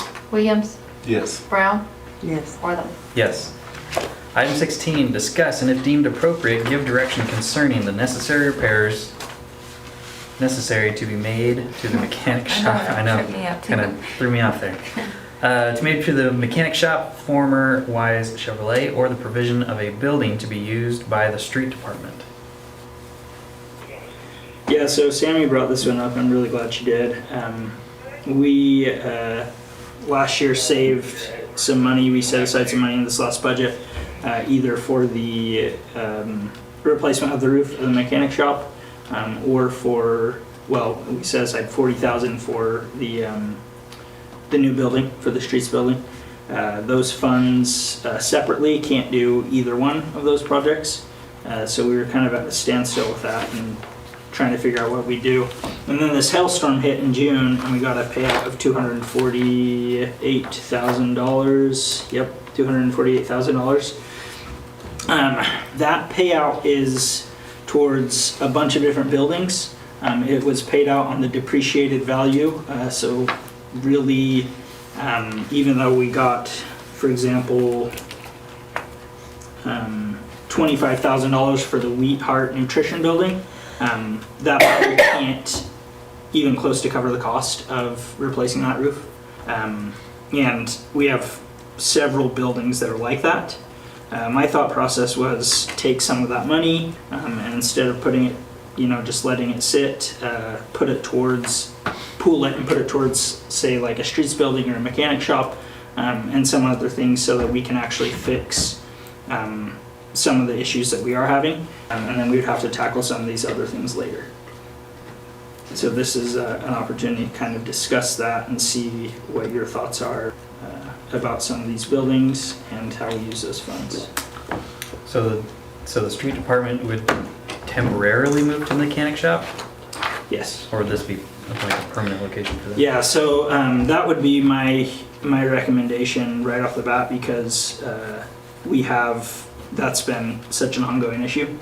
We've repaired the interior, but even so, it's gonna take $80,000, $60,000 for the roof and another $20,000 or so for the interior, that front, the windows and the office space, the carpet, the ceiling. Of the mechanic shop? Correct, yep. But that, I think, is probably the best way to go rather than build the new building, because I think taking care of what we have currently is probably wise before the building. And that's something that we need to do anyways, right? They currently use that building. They do, yeah. They currently use that building. Would we vacate the current street department building? Because that building's not ours. It isn't ours, yeah. The only issue with that is we still don't have a location to put all of the stuff inside that building. Okay.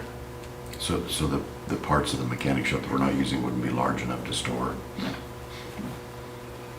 And if a developer came here and said, I want to do something 1 block from downtown, would we have the wherewithal then to move out of that building if we needed to? Or when I think about city properties that we might sell, something that close to downtown, not being used as a mechanic shop would sure be nice. Oh, you're talking sell the mechanic shop to a developer? There's a big lot right beside it that they can buy. Yeah, I think there's always that option. We could always move out of any building and sell it if we wanted to do so. I don't think there's anything keeping us in any one location. Well, I guess the point I would show is to consolidate out at the old highway department and not necessarily use that building for city purposes. I mean, could we get a temporary trailer and then whenever Seth Wadley moves out, maybe put them over there? I mean, is that not a big enough building? That's big enough. They would need to take up quite a bit of the space though with the lot and things. We could do it. I don't think, it wouldn't be my first choice just because it would, I mean, a lot of that stuff would be open, it's not fenced in. And they would have to take up a lot of those different buildings, which we could rent at. The other question is whether Seth Wadley would, it's up to you, of course, but whether the council would prefer that the business remain in the building downtown. What I have heard is they would like to continue providing service down there. They have a lot of service out here, but the number of days that they'd like to, if they could continue to rent that from us and then maintain a business presence. Now that would only be a property to the south, wouldn't be the property to the north. But I mean, that's what is being discussed. It hasn't been brought to you because there's been no, decision made. But there is a talk. And then, whether we want to continue to have, an anchor down there, a business anchor, down there rather than a city department in that location. But it's yours, so that is, but those are the discussions, preliminary discussions right now. If those buildings be tax generating, that'd be way better than. Yeah, those buildings, we get good rent money on those, and honestly, I don't want to say they're too nice for the street department because that's not true, but they're nicer than what the street department needs. Right. And having a nice downtown area than having a Right. I was just thinking I of. guess that's where I'm at. I mean, I'd much Yeah. rather not have prime downtown area. And it may be 10 years, it may be 5 years, but once you put a city department in a building, it's going to be very difficult to get them out of it. Right. Well, I mean, it is currently. And where we have a campus. That's where we're at right now. Here's the struggle. It's currently difficult to get them out of the crappy building. We don't own that building. We should have been out of it years ago. Oh, I thought we owned some property around it. We do, but the building is not ours, and it's not our property. Okay. On the yard currently. I guess I thought that was part of the proposal was a temporary building there. Right, On our property, yeah. Right. I'm just saying, we can't stop the conversation with, we don't want to use this building. We have to come up with a solution. And I'm just throwing that one out there Something. thinking that we own, it's gonna be empty soon. I mean, it's not, it's downtown, but. But it may not be. The main issue Maybe is not, them getting wet, we still own raining it, in so on it the could be. desk. Is that I know there's, It depends who you ask, I think. well, Well, the fact that we can't take the building because it's not ours. so do we have to get all of the stuff that's stored in there out of that, the sign shop, I guess is what that is? Yes. Does all of that, you're planning to get all of that out as well? Well, it depends what we do. If we do just the mechanic shop, there's not enough space in the mechanic shop to take the stuff they have in that building. Can we do it with the Connex? Probably. Yeah, Heck, that's kind of what I was there's thinking enough too. money here in this 248 that we could probably do both. Okay.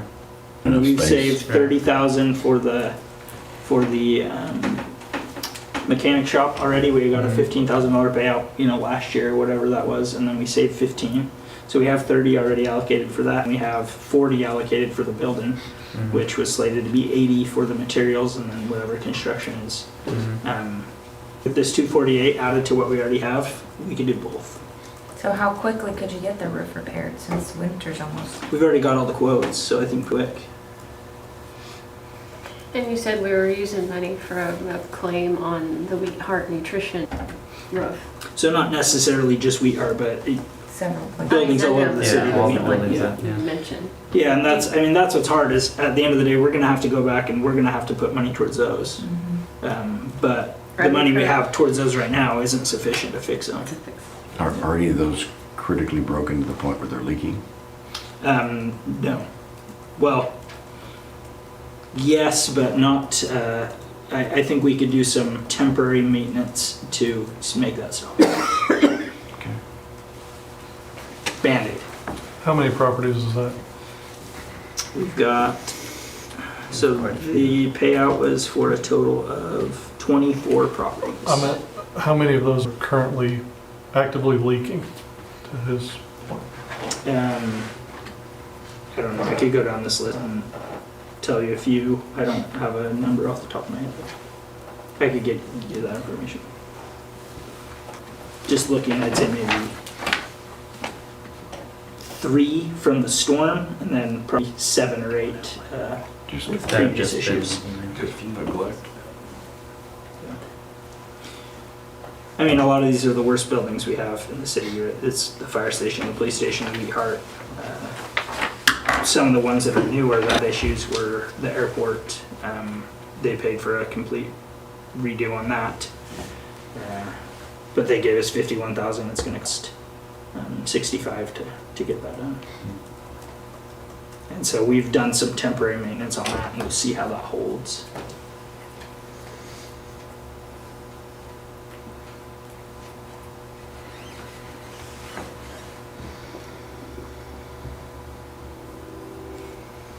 This seems like the closest we've gotten to be able to get out of that building. Yeah. It sounds like we need to replace the roof and move in The mechanic shop. what'd you guys call it? Or what'd you call it? Conex. Connex. Yeah, so it's just a big metal shipping container, yeah. Yeah. To get things. Yeah. That would be Yes, our, sufficient for your sign. for Our the sign TSC trade. ordinance doesn't apply Signs. to those buildings on There's public things in there. property. Wrote that out, so. On that bill.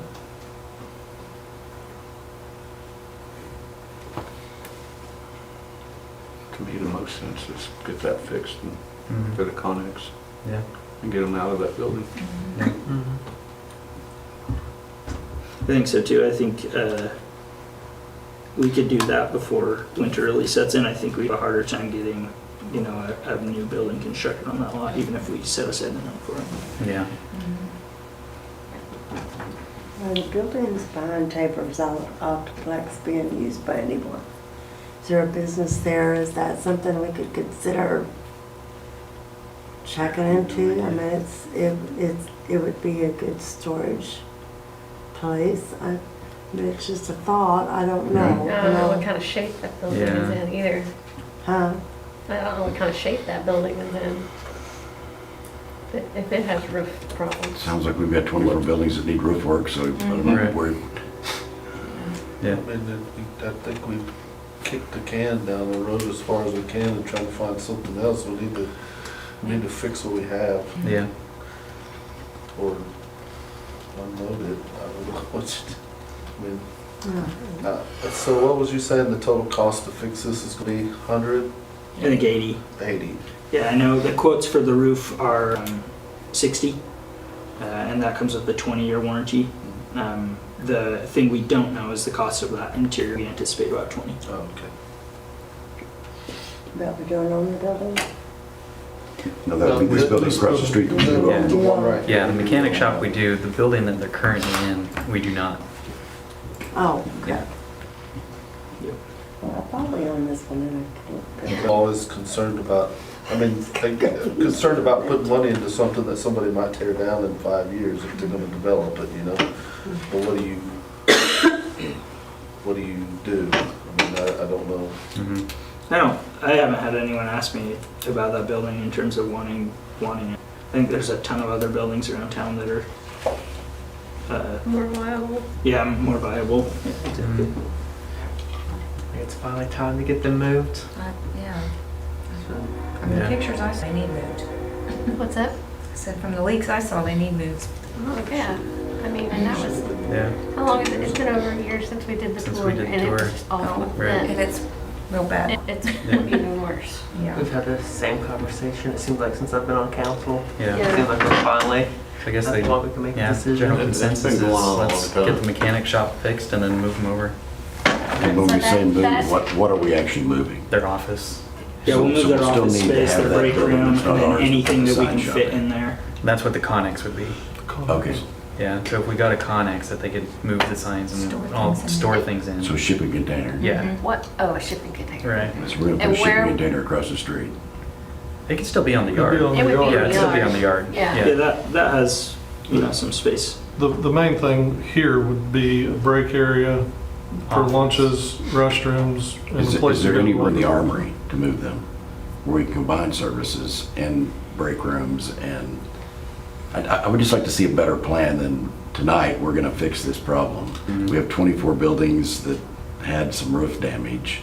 It feels like to me we need to have a better plan than just making one move on the chessboard that I don't a think year it's from a now quick we're gonna move go on the later. chessboard. I feel like it's been on the agenda and It's the talked one about move that's for. been on there long, but Well, I didn't know we had other buildings with roof damage that, well, and we've- 7 of them that are actually physically leaking. We've known that, but Yeah, for a while. I think whether or not we own this building, we need to do the repairs on all of them, but why not? Let them use that as a break area and come up with a better plan. Yes, I mean, I think what I'm hearing you guys say is, at the end of the day, we need to fix them all, but we don't have the funds to fix them all, so Right. let's start by fixing one. And see where that puts us. What we Really need. Could utilize. need Yeah. to And, get yeah, out could of the one utilize. that we're in, because we don't own it. But to Randy's point, make a plan to fix, The others. especially the ones that Right. are actively leaking. Yeah, no, absolutely, we need to do that.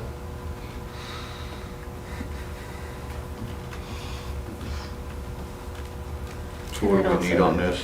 So we don't need to, There's- yeah, this is just giving direction, so there's no motion on that, so you can, It'll be above my 50s, so right, just, so, it sounds like you're authorizing me to move on it. Does there need to be something formal there, Bryce?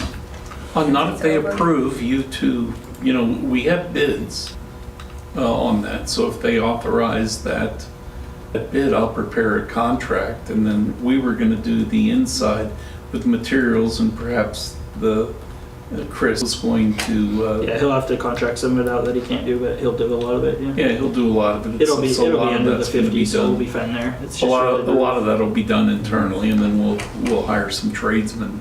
but that quote you'd have to bring to us in the next meeting, right? The Since that roof is will- above For that, the roof? for the roof, We could, or we could, I mean, you could, up to a certain dollar amount tonight if we wanted to. Will all their trucks fit in there that need to go in there to be worked on? I Yeah, thought that was I a, mean, the I ones thought that there was they're one or working two on. that oh, yeah, that there's was- some that couldn't fit in there, because they can't get that one lift in there. Oh, the high lift? Yeah, Yeah, or the Yeah, heavier. you're right, right. yeah, You're right. the There high were some lift vehicles will that have to can't go get in outside. right. You're right. Which isn't a new issue. No, no, That's yeah, there's just- lift is just sitting in there right now, not put together. I think this is the best action to take. I really do. It doesn't solve all of our problems, but it solves the most pressing problem and kills a few other birds with the same stone. And it gets us moving in the direction of, all right, let's get this fixed, and then we'll start working on some of those other ones. Well, it so gets how us- much, would there be any insurance funds left over after doing this, after repairing that? There will be some that we can. A lot still. Yeah, a lot. Because it was 248,000. 248. This will take Yeah. 80 minus 30, so 50. So we'll still have 200. So we still could go fix some things like the airport or, Yeah. Yeah. The police Uh, station, the police fire station. station. Yeah, we can still fix some Or things. something, yeah. Is Are you talking about the police station, not this one, but that one, or this one? no, the one. Yeah, the one. Yeah, and the good news is the adjuster was really liberal with us, and he paid out on some things that my staff has looked at and said, "There's no leaks, and I don't see any issues." So you guys can take those funds and put it towards some of these other buildings that do have issues. So it's not all bad news. And in my mind, we're putting money in a building, and I understand that, but even if a developer does come along that wants to turn that historic building into something, we now have it to a place where they have a starting place, as Right. opposed to just tearing it down and. The cost that we sell it to Yeah. them for just has increased. Right. Yeah. Yeah, easier to sell a building that has a good roof than one that doesn't. Mhm. I think the roof has been repaired though, correct? On the mechanic shop? I thought there was, Has- right after Larry left, I thought there was a, Partially. We had somebody come and give an estimate on it, but it's Yeah. not. It wasn't done. oh, There's okay. hasn't been any in a while. Well, I think, They did some minor patching. That's what I Right. thought, yeah, Just- that's what I Oh, meant. okay, yeah, that's right. Pretty But much, not- yeah.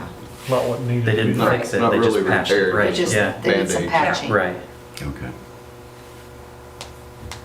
I think I would like to see some kind of a plan, though, for us to consolidate some services into some of the buildings that we already own. Yeah. Which I like the armory Maintaining idea. 28 little Yeah, buildings. armory's and one or huge, two we're big only using ones half that- of it. Yeah, I mean, why couldn't Not we? even half. Yeah. Yeah. Be able to maintain 100% of that roof because we need to. Yeah. Mhm. Right. And I mean, that number's a little bit deceiving because that includes animal shelter shed, storage barn, let's see, warehouse storage. What's another one that's kind of Probably the lake. Lake Chapel? You know, it includes things that really aren't buildings per se that you That aren't being used every day. utilize in a real substantial way. But there are more buildings than we can fix with those funds. And concern, this is for another deal, but the armory could be a whole lot of other things than just a city facility as well. There's a lot of places that have used their armories in tourism, economic development situations. Personally, that's what I would like to see happen with it. It still has the stage and, Yeah. that big room. And with our agreement with this, the government that gave us that building, we can do that kind of stuff. We can resell it as a, The or armory. does it need to stay in by the city of Perry? We could lease it. You can put it to any use Right. except for an overnight residential use. It could not be used as a fire station EMT building without a release from the health department. That's specifically not permitted, and the reason is that it Such had tall it had the gun range with the lead, and they've cleaned it all out, but they've Still are made worried. that, made that rule across Oklahoma.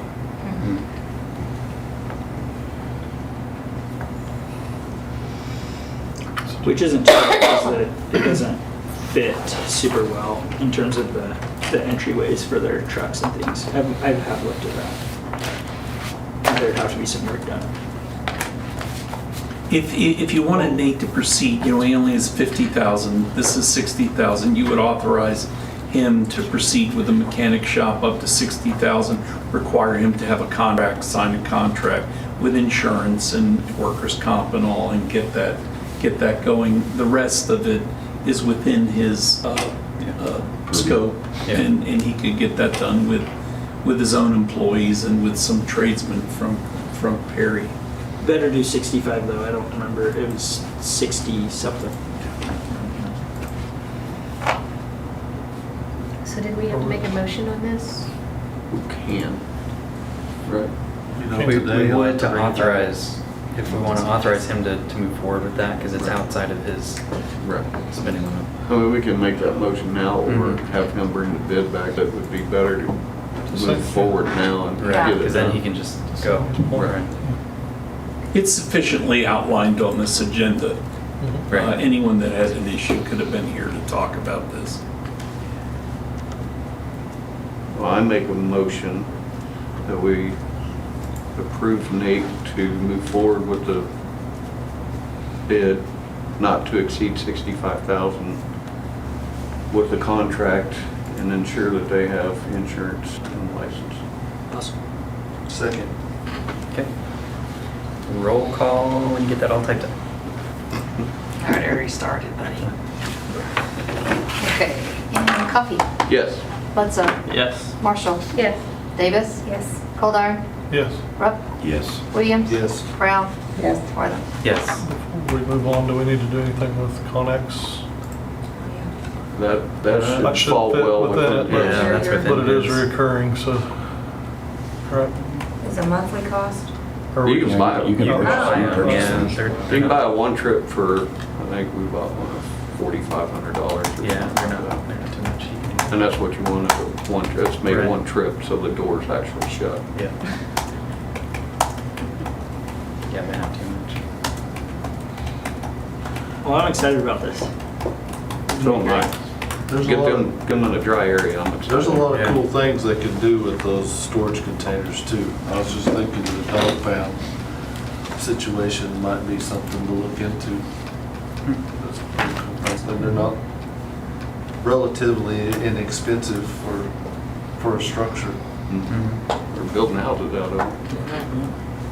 Starbucks and everything else. Yeah.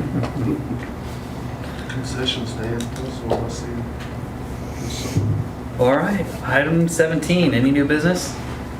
Oh, all right, item 18, adjourn. So moved. Second. And Coffee. Yes. Bledsoe. Yes. Marshall. Yes. Davis. Yes. Goldar. Yes. Rupp. Yes. Williams. Yes. Brown. Yes. Worthing. Yep.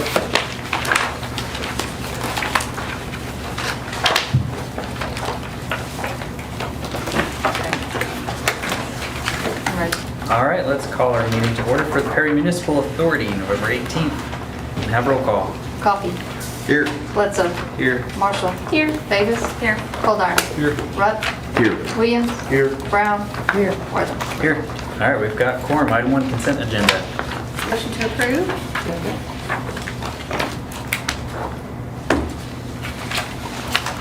And Coffee. Yes. Bledsoe. Yes. Marshall. Yes. Davis. Yes. Goldar. Yes. Rupp. Yes. Williams. Yes. Brown. Yes. Worthing. Yep. Comments from those assembled? Nope. Any new business? Yep. How do you know? Yep. You got some new business? And item 6, adjourn. So moved. Second. And Coffee. Yes. Bledsoe. Yes. Marshall. Yes. Davis. Yes. Goldar. Yes. Rupp. Yes. Williams. Yes. Brown. Yes. Worthing. Yep.